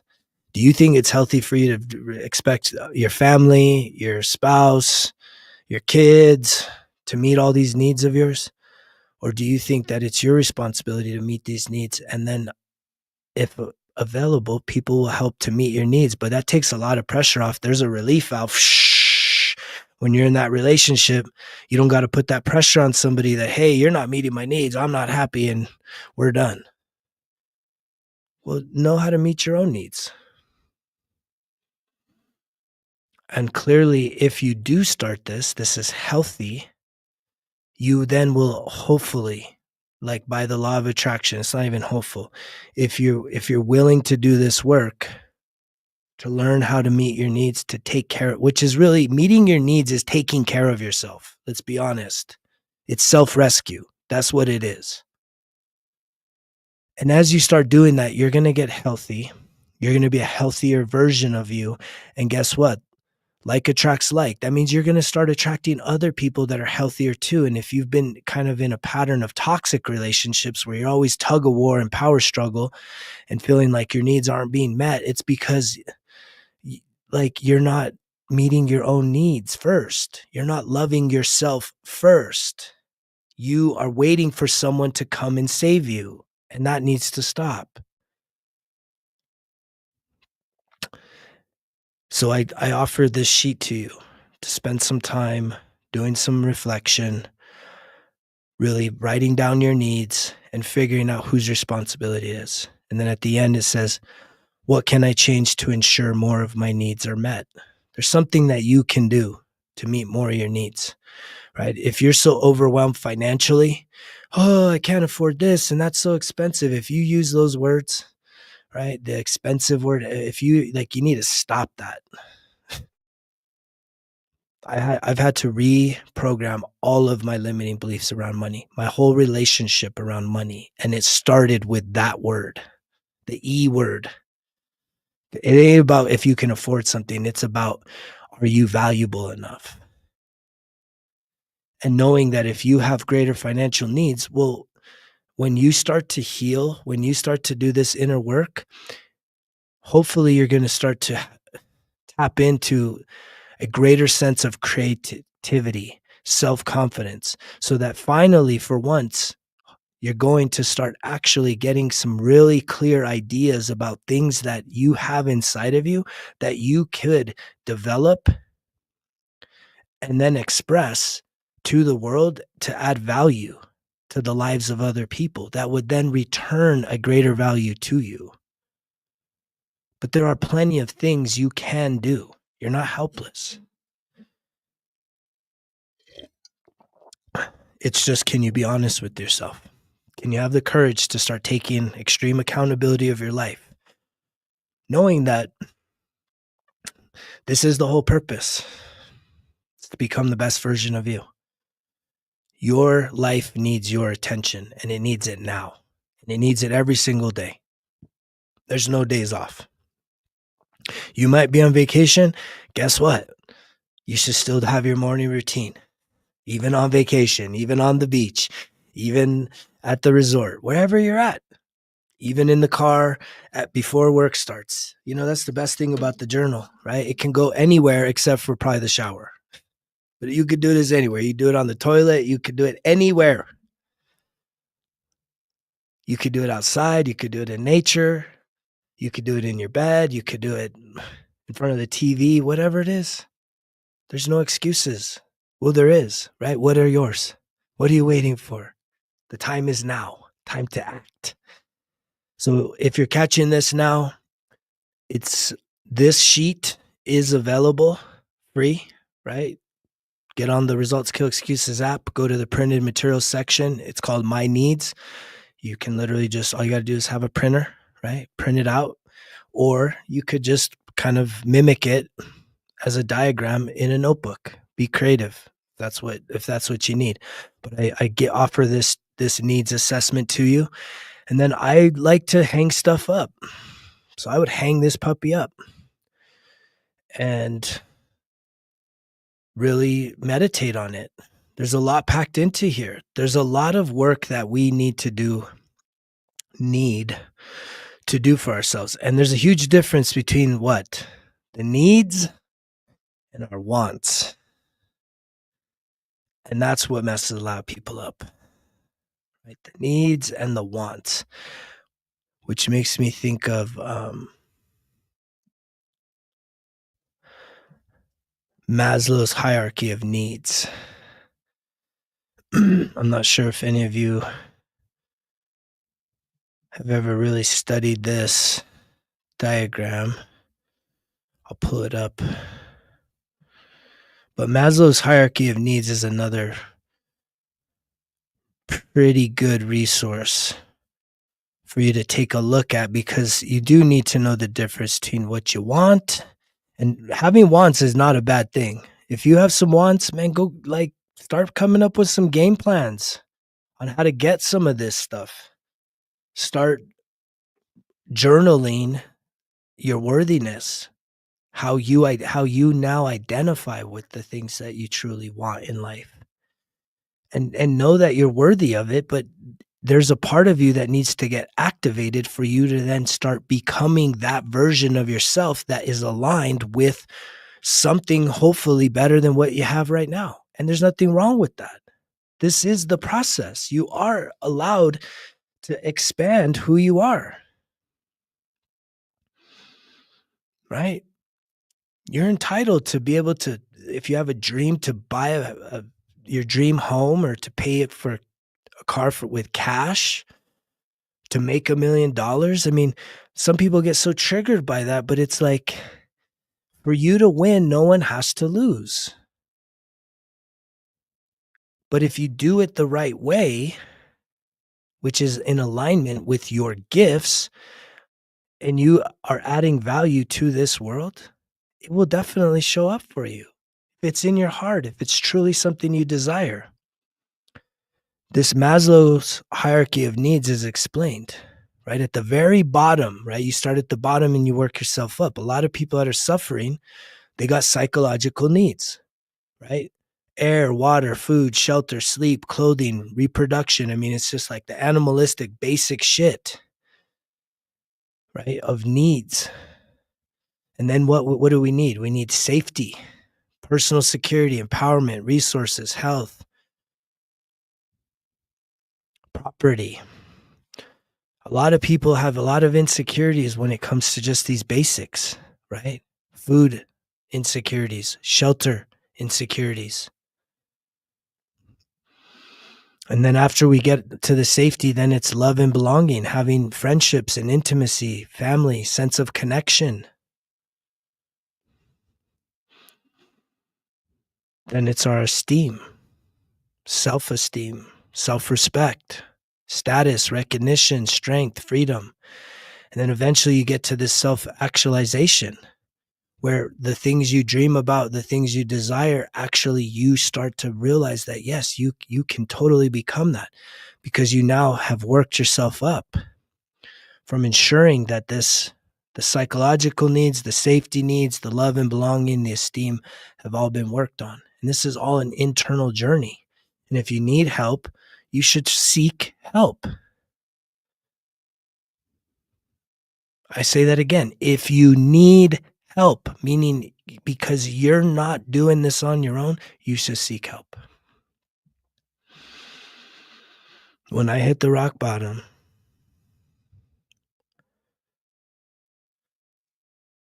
13 years ago.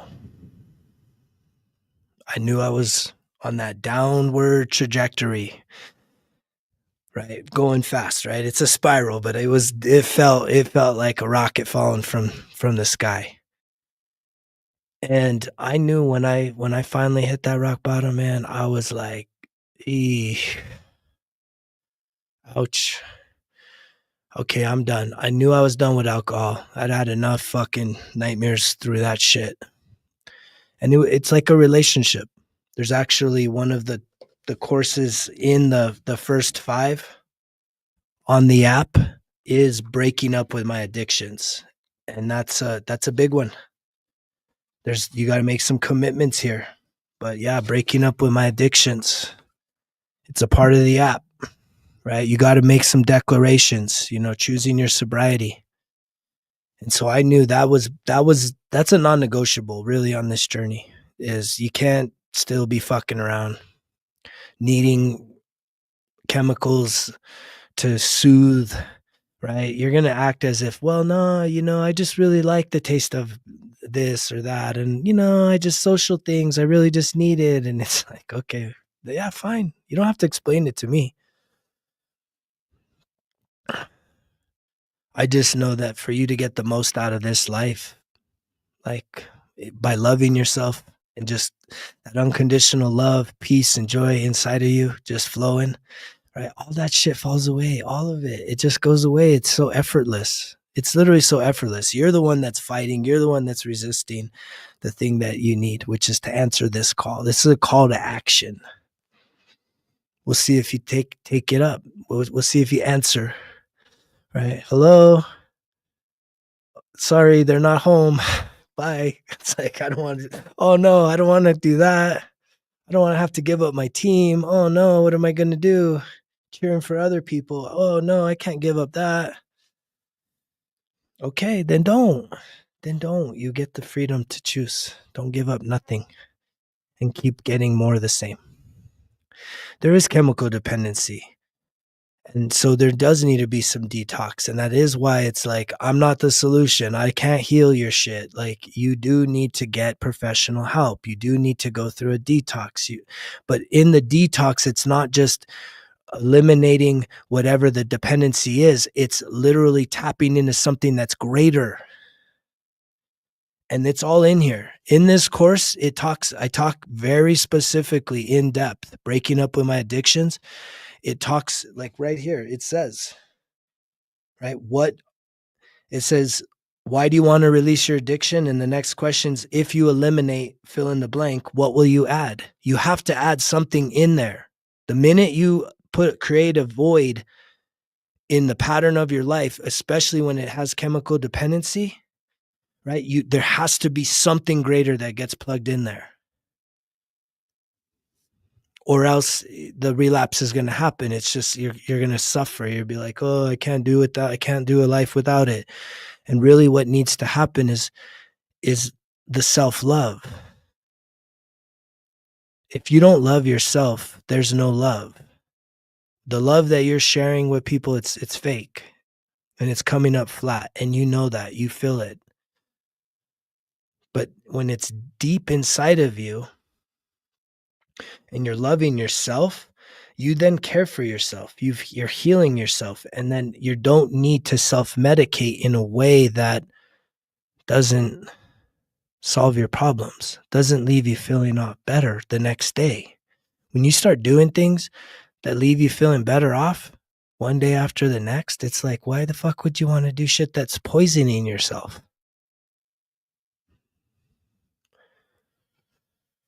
But this is very challenging talk.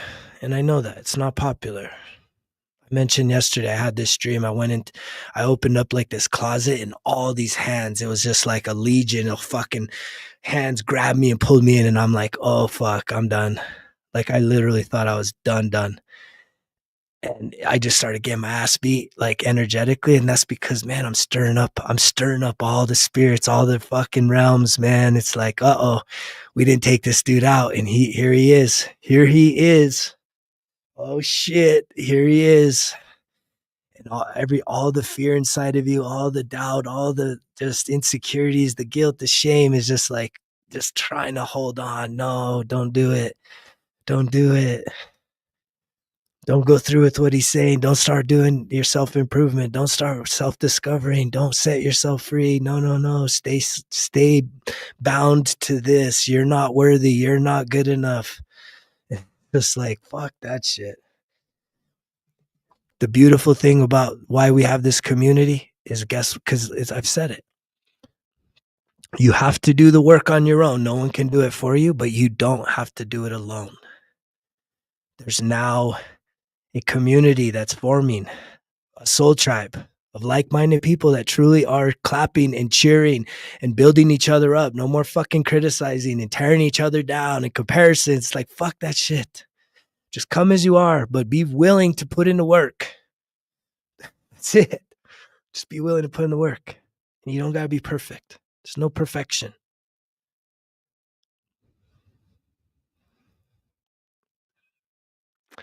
I like that saying. I'm not calling you out. I'm calling you up. That's it, man.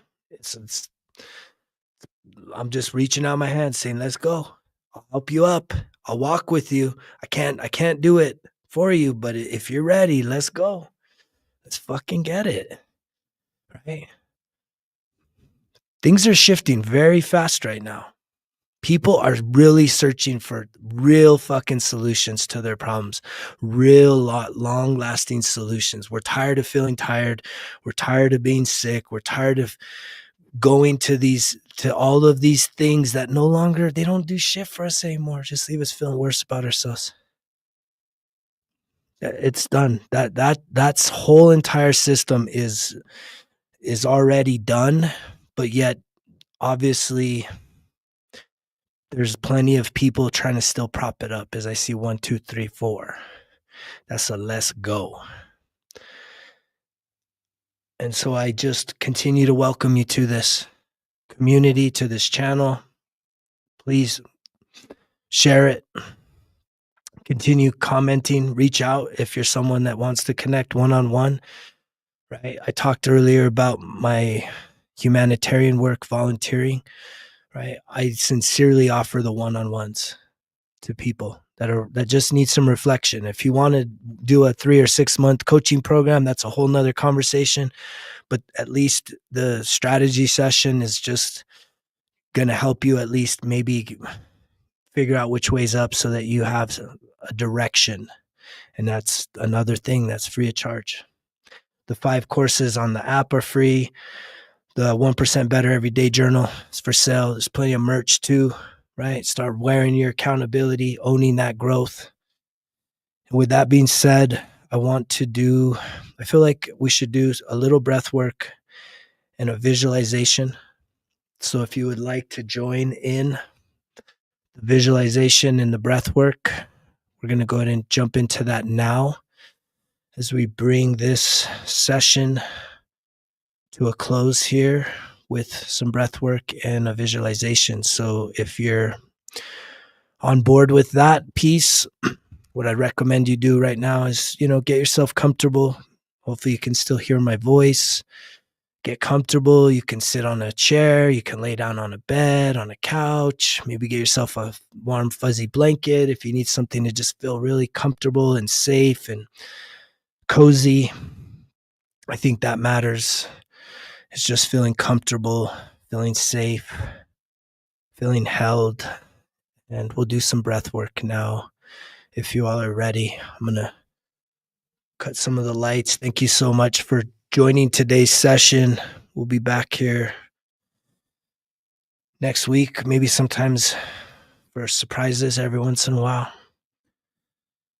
And I can't thank you enough. We passed 3,000 subscribers on the YouTube channel, and that's a big deal. I know a lot of people are like, man, you should be at 1 million, but this message is not popular yet.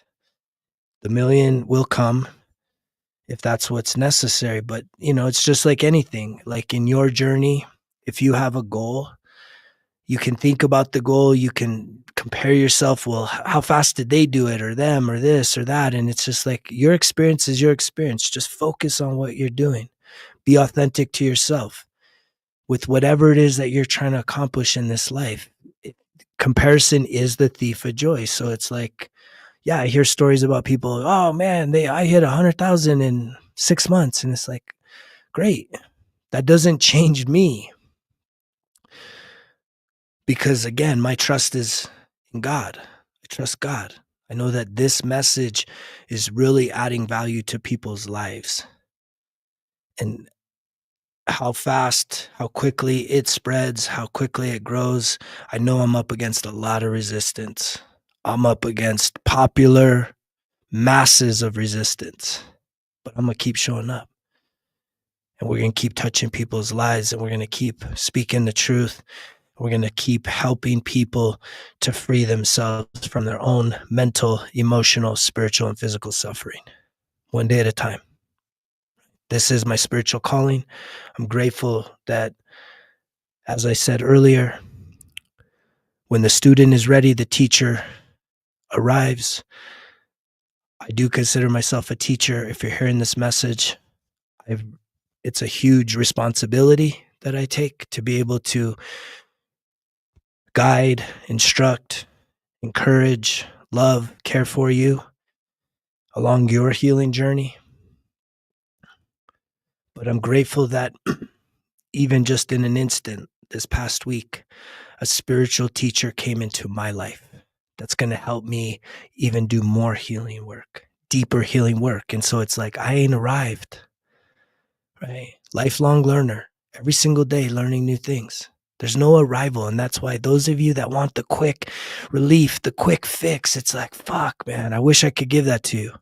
I wish I could just fix your situation fast. Like, let's go one day, one meditation, one breath work, one visualization, one session, one-on-one, and all your life's problems are gone. No, this is a process. You got to stay locked in. Stay locked in. You're worth it. This is your calling. This is your purpose on this planet. If you're someone that's like, I can't figure out what my purpose is, it's not that hard. I can tell all of you, your purpose is to become the best version of you. That is your number one purpose. That's not your only purpose. You can have a spiritual purpose on this planet. You can have a relationship purpose, a parental purpose. You can have lots of purposes, but the number one purpose is for you to truly embody becoming the best version of yourself. And that body will encompass mental health, emotional health, spiritual health, physical health.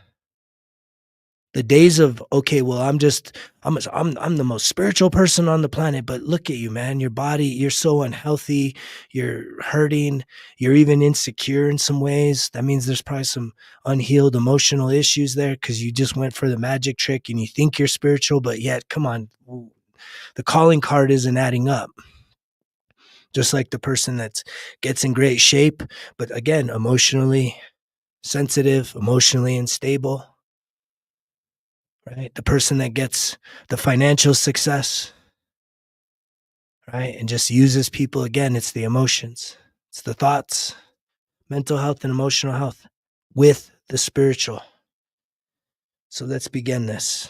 Thank you again for joining. I'm so grateful if the message is helping you, is encouraging you, is inspiring you. Again, it's an incredible honor and responsibility that I take very, very, very serious. It holds me to a very high standard privately, beyond just the public.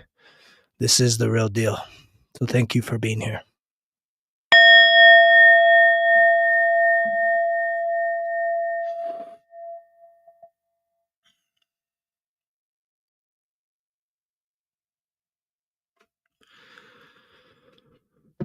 Okay, let's just go ahead and let's just connect with our bodies. We're going to get into the present moment now. And some breath work that I've been doing that we haven't done here yet. It's going to be we're going to do mouth breathing, which is in through your mouth, out through your mouth. So you're going to take in breath like you're sucking through a straw. So it's, and then a hold, and then it's exhaling like you're blowing out candles. So we'll begin that process here in just a moment. Right now, I want you to just connect with your breath in through your nose, gently, out through your mouth. Just allow your body to relax. I want you to just do a quick body scan. Scan through your head, your mind, your face. Just look for any areas of discomfort or pain.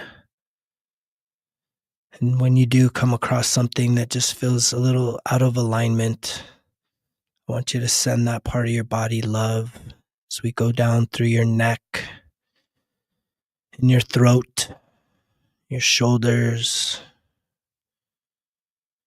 your chest, your arms, your elbows, your forearms, your wrists, your hands, your fingers. Again, you're just looking for any areas of discomfort.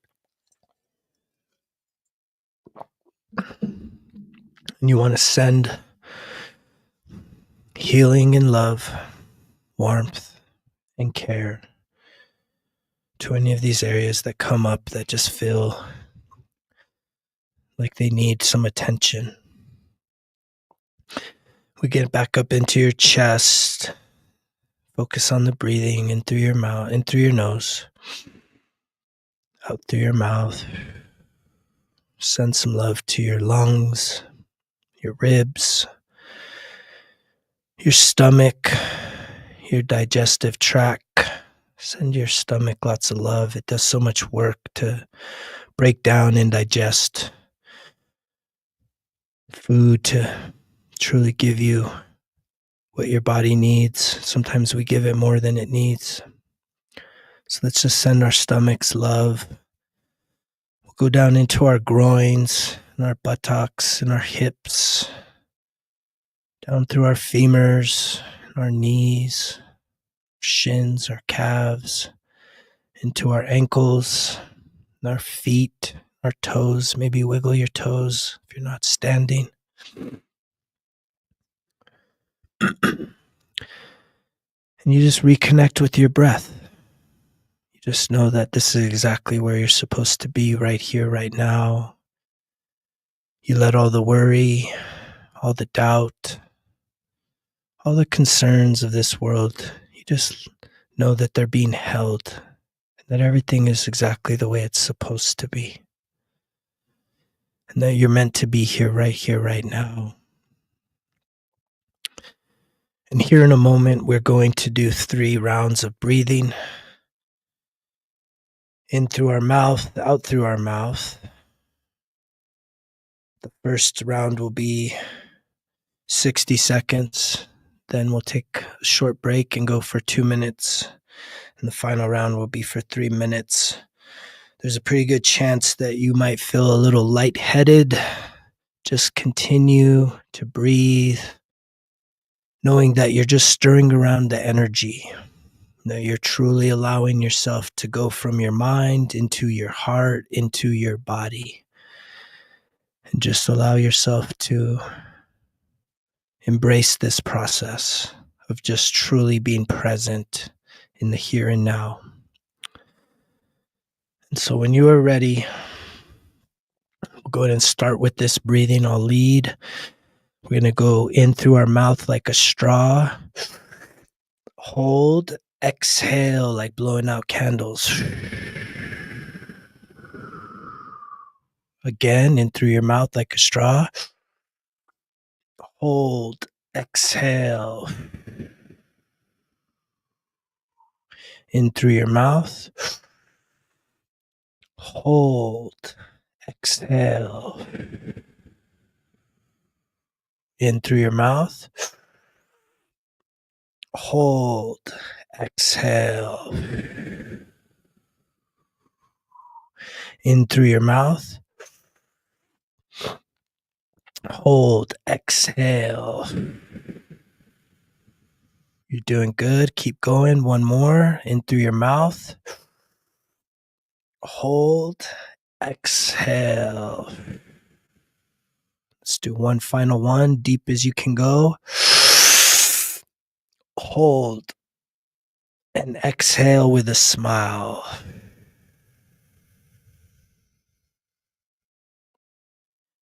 Just relax. Let that feeling energy settle into the rest of your body.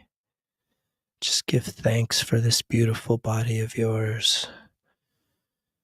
Send your body love, joy, peace.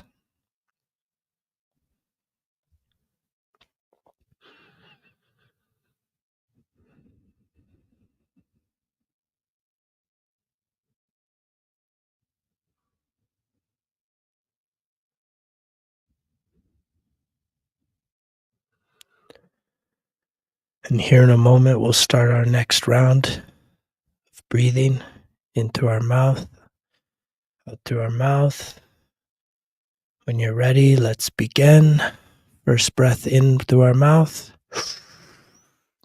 Hold. Exhale. In through your mouth. Hold. Exhale. In through your mouth. Exhale.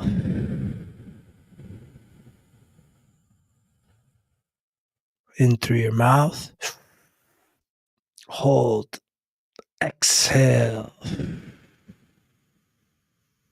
Doing good. Let's continue. In through your mouth. Hold. Exhale. In through your mouth. Hold. Exhale. In through your mouth. Hold. Exhale. In through your mouth. Hold. Exhale. In through your mouth. Hold. Exhale. In through your mouth. Hold. Exhale. Again, in through your mouth. Hold. Exhale.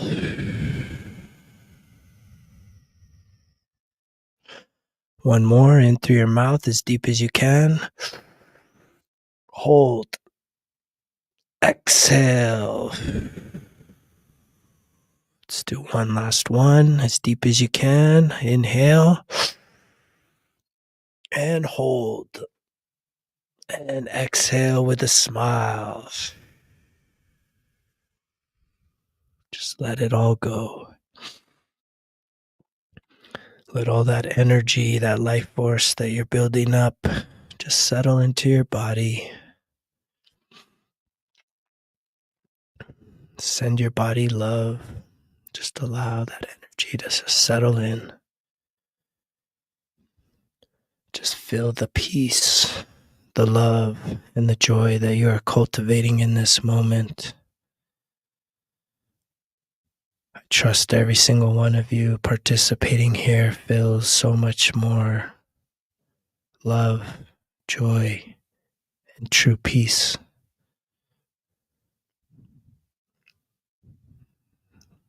Just take a moment to honor this ability of yours to be present, to be alive, to be centered in your body. And when you're ready, we're going to start our final round, and then we'll go into a visualization exercise. Let's begin. In through our mouths, suck through the straw. Hold. Exhale. Again, in through your mouth. Hold. Exhale. In through your mouth. Hold. Exhale. In through your mouth. Hold. Exhale. In through your mouth. Hold. Exhale. In through your mouth. Hold. Exhale.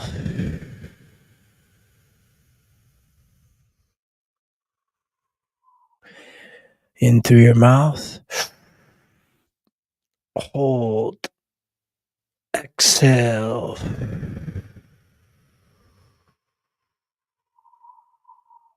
In through your mouth. Hold. Exhale. You're doing great. Keep going. In through your mouth. Hold. Exhale. In through your mouth. Hold. Exhale. In through your mouth. Hold. Exhale. In through your mouth. Hold. Exhale.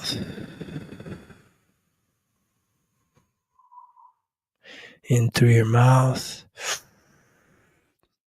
Hold. Exhale. Again, in through your mouth. Hold. Exhale. In through your mouth. Hold. Exhale. You're doing great. Keep going. In through your mouth. Hold. Exhale. One more. In through your mouth as deep as you can. Hold. Exhale. One last one. Inhale through your mouth. Hold. Exhale. With a smile. Just relax. Just relax. Truly just embrace this moment of bliss, of true peace, of true presence, of truly being centered in this magnificent body that you've been gifted as a spiritual being. Send yourself love. Send yourself gratitude. Send yourself love, joy, and peace. Send yourself appreciation.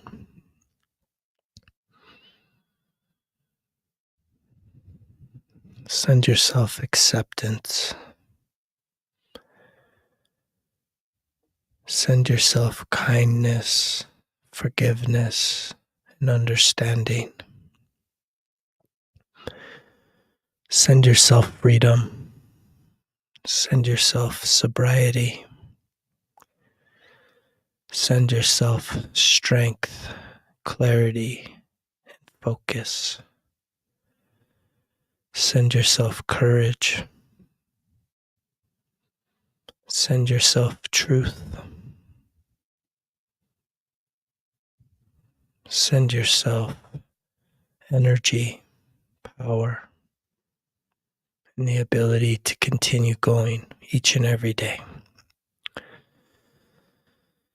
And as we transition into our visualization exercise, just if your eyes aren't closed, Go ahead and gently just close your eyes and reconnect with your normal breathing in through your nose and out through your mouth. Just continue to allow yourself this grace, this peaceful place that transcends all time and space. That you are just here and you're here and now. And that is the most important place that you could be. Your existence. In through your nose and out through your mouth. And I want you to picture yourself inside a jail cell. It's cold. The surfaces are very hard. And there's bars that are a wall. There's a bench that you're sitting on. There's a couple bunk beds and a sink and a toilet. And you can feel the chill in the air. You can feel the stillness of this space.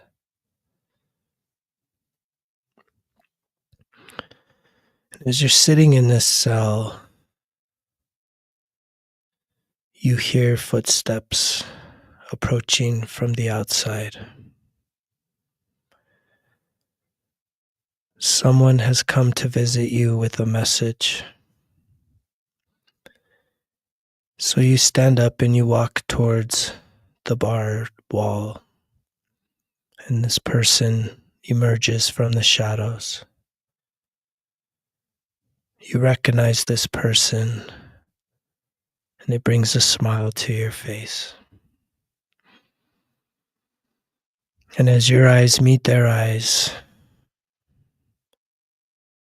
you greet each other, and they tell you that they've come to give you a message, an important message that you need to hear, right now.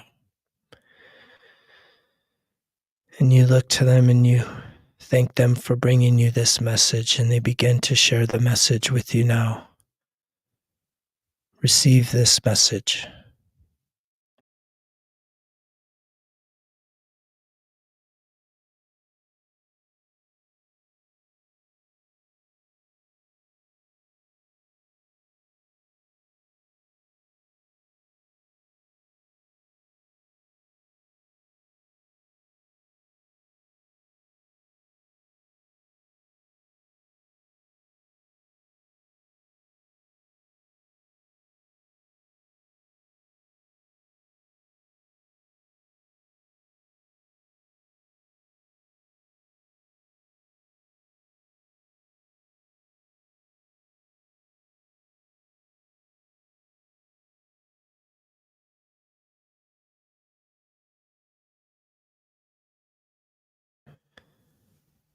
And as they finish sharing this very important message with you, you thank them for showing.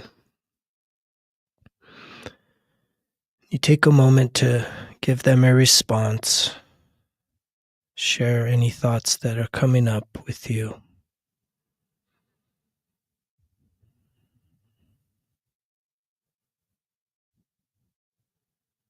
And as you complete that, they turn and walk away back into the shadows of this facility that you find yourself in. And as you're standing there, it dawns on you that before you turn around and walk back to the bench that you were seated on, that there's a message written on the wall behind you. I want you to turn around and read the message that's on the wall.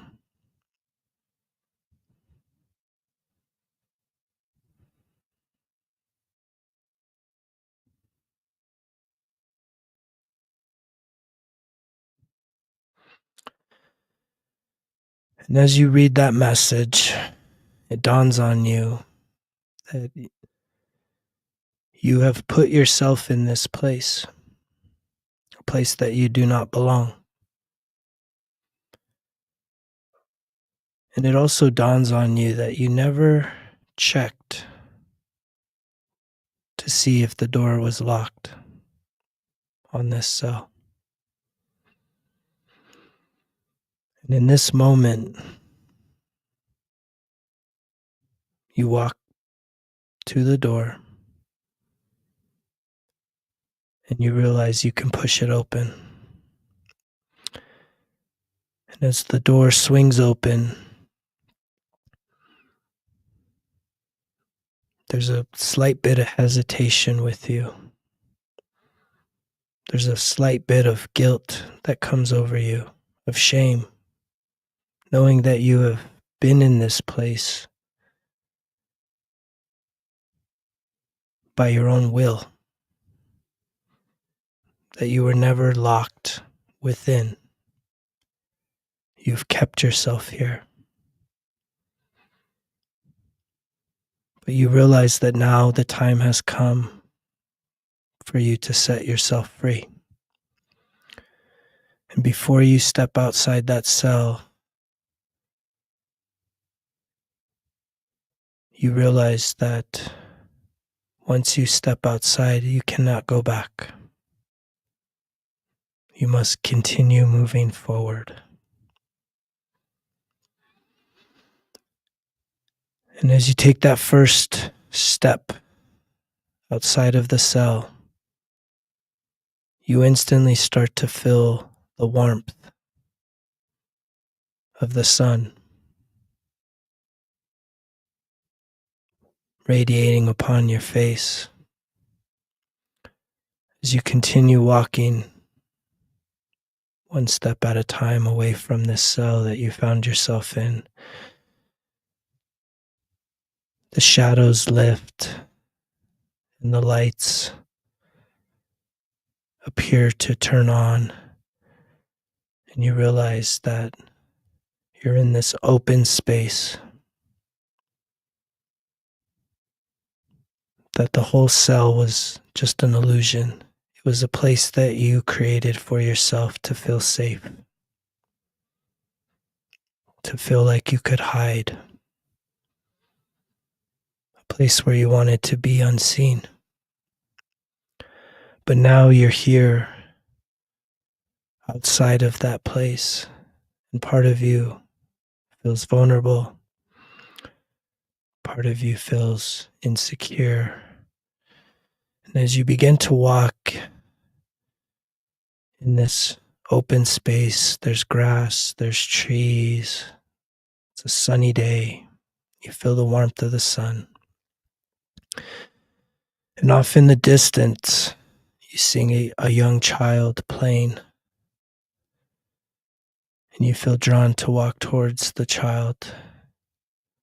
And as you get closer and closer, you realize that this child is the younger version of you. And the sense of nostalgia comes over you. Your smile, you see them playing, doing something that you love to do so much, that it's been so long. The journey has been often so hard since those days when you would just find yourself playing so freely, so imaginative.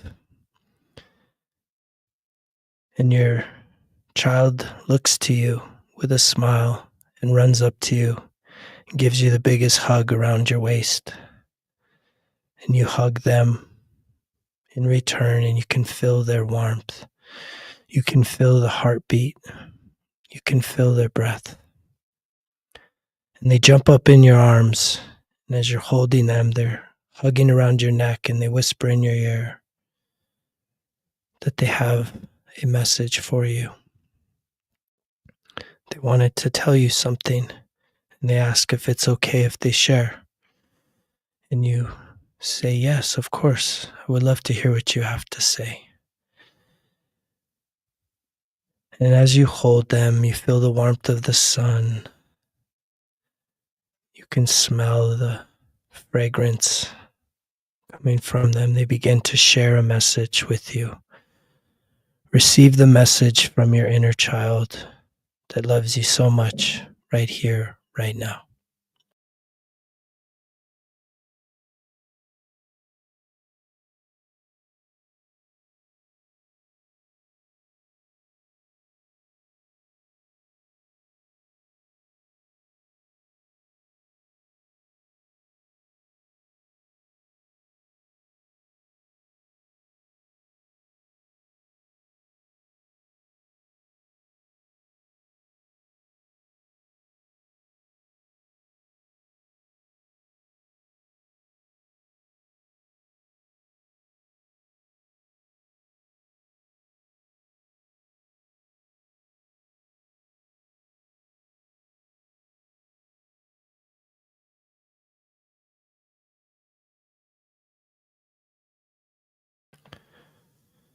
And as they finish sharing this message with you, you're filled with love and appreciation.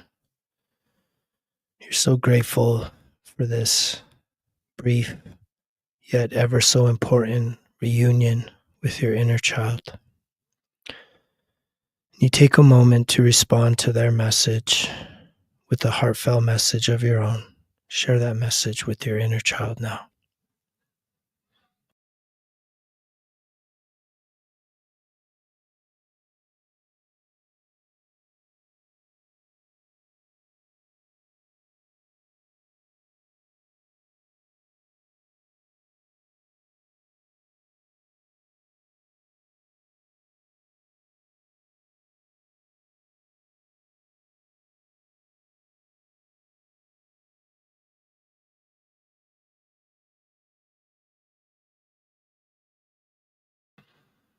As you finish sharing your message with your inner child, they give you a big hug and a kiss. They tell you how proud they are of you for coming back home, for reconnecting with them. They let you know that they want to see you again and see you soon, and they hope that next time you'll come to play. And they jump out of your arms and they run off on that beautiful sunny day.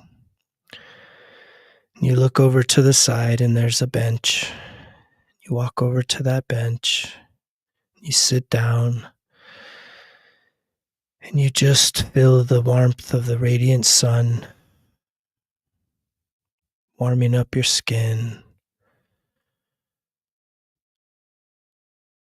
as if it's almost coming from the inside. You can feel the warmth of the sun energizing you, filling you with love, joy, peace. And you just feel so held in this moment. You feel seen, you feel heard, and most importantly, you feel free. And so you just take a moment to appreciate all that you are.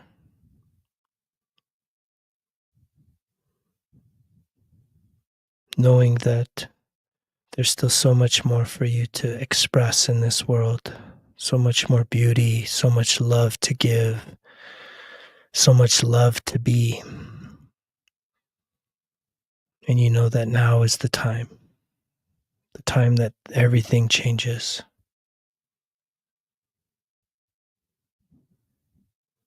And you're grateful to be right here, to be held, that you can hear all living things cheering for you, supporting you, sending you love. That many, many, many days you have felt alone, but you feel the presence of all creation working towards you becoming the best version of you. And in this moment, I want you to just reconnect with your breath in through your nose and out through your mouth. Maybe you want to put your hands over your heart center. Just continue to breathe in through your nose, out through your mouth. Just send yourself more love, more joy, more peace. And I want you to send yourself even more than you just sent yourself. Double it. More love, more joy, more peace. And I want you to double that, to send yourself even more love, more joy, more peace. And I want you to double that, to send yourself even more love, more joy, and more peace. And I want you to double that, to send yourself even more love, more joy, and more peace. And I want you to even double that, to send yourself even more love, more joy, and more peace. And I want you to double that, to send yourself more love, more joy, and more peace. And just allow yourself to feel that. Truly love yourself. You're such a beautiful creation. You are so worthy to be loved unconditionally.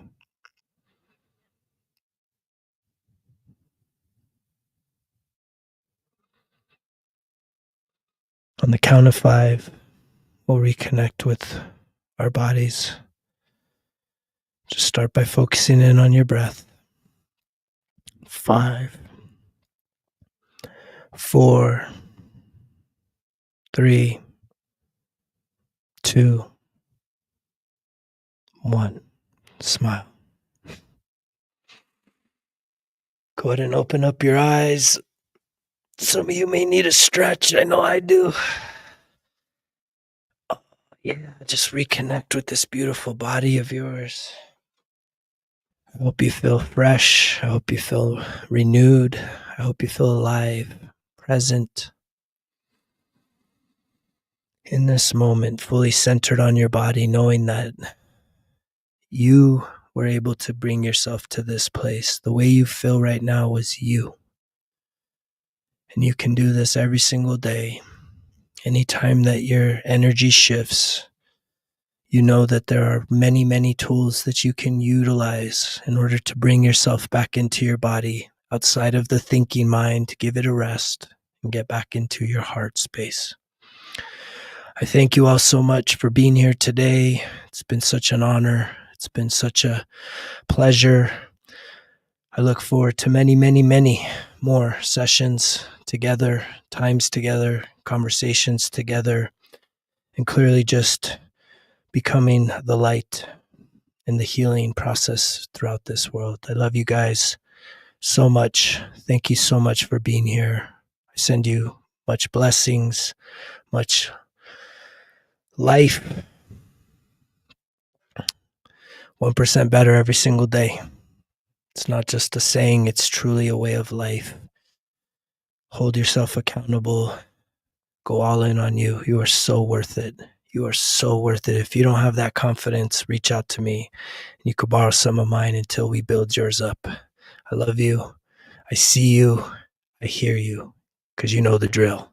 Results kill excuses, because if it was easy, it wouldn't be worth it. Greg's out.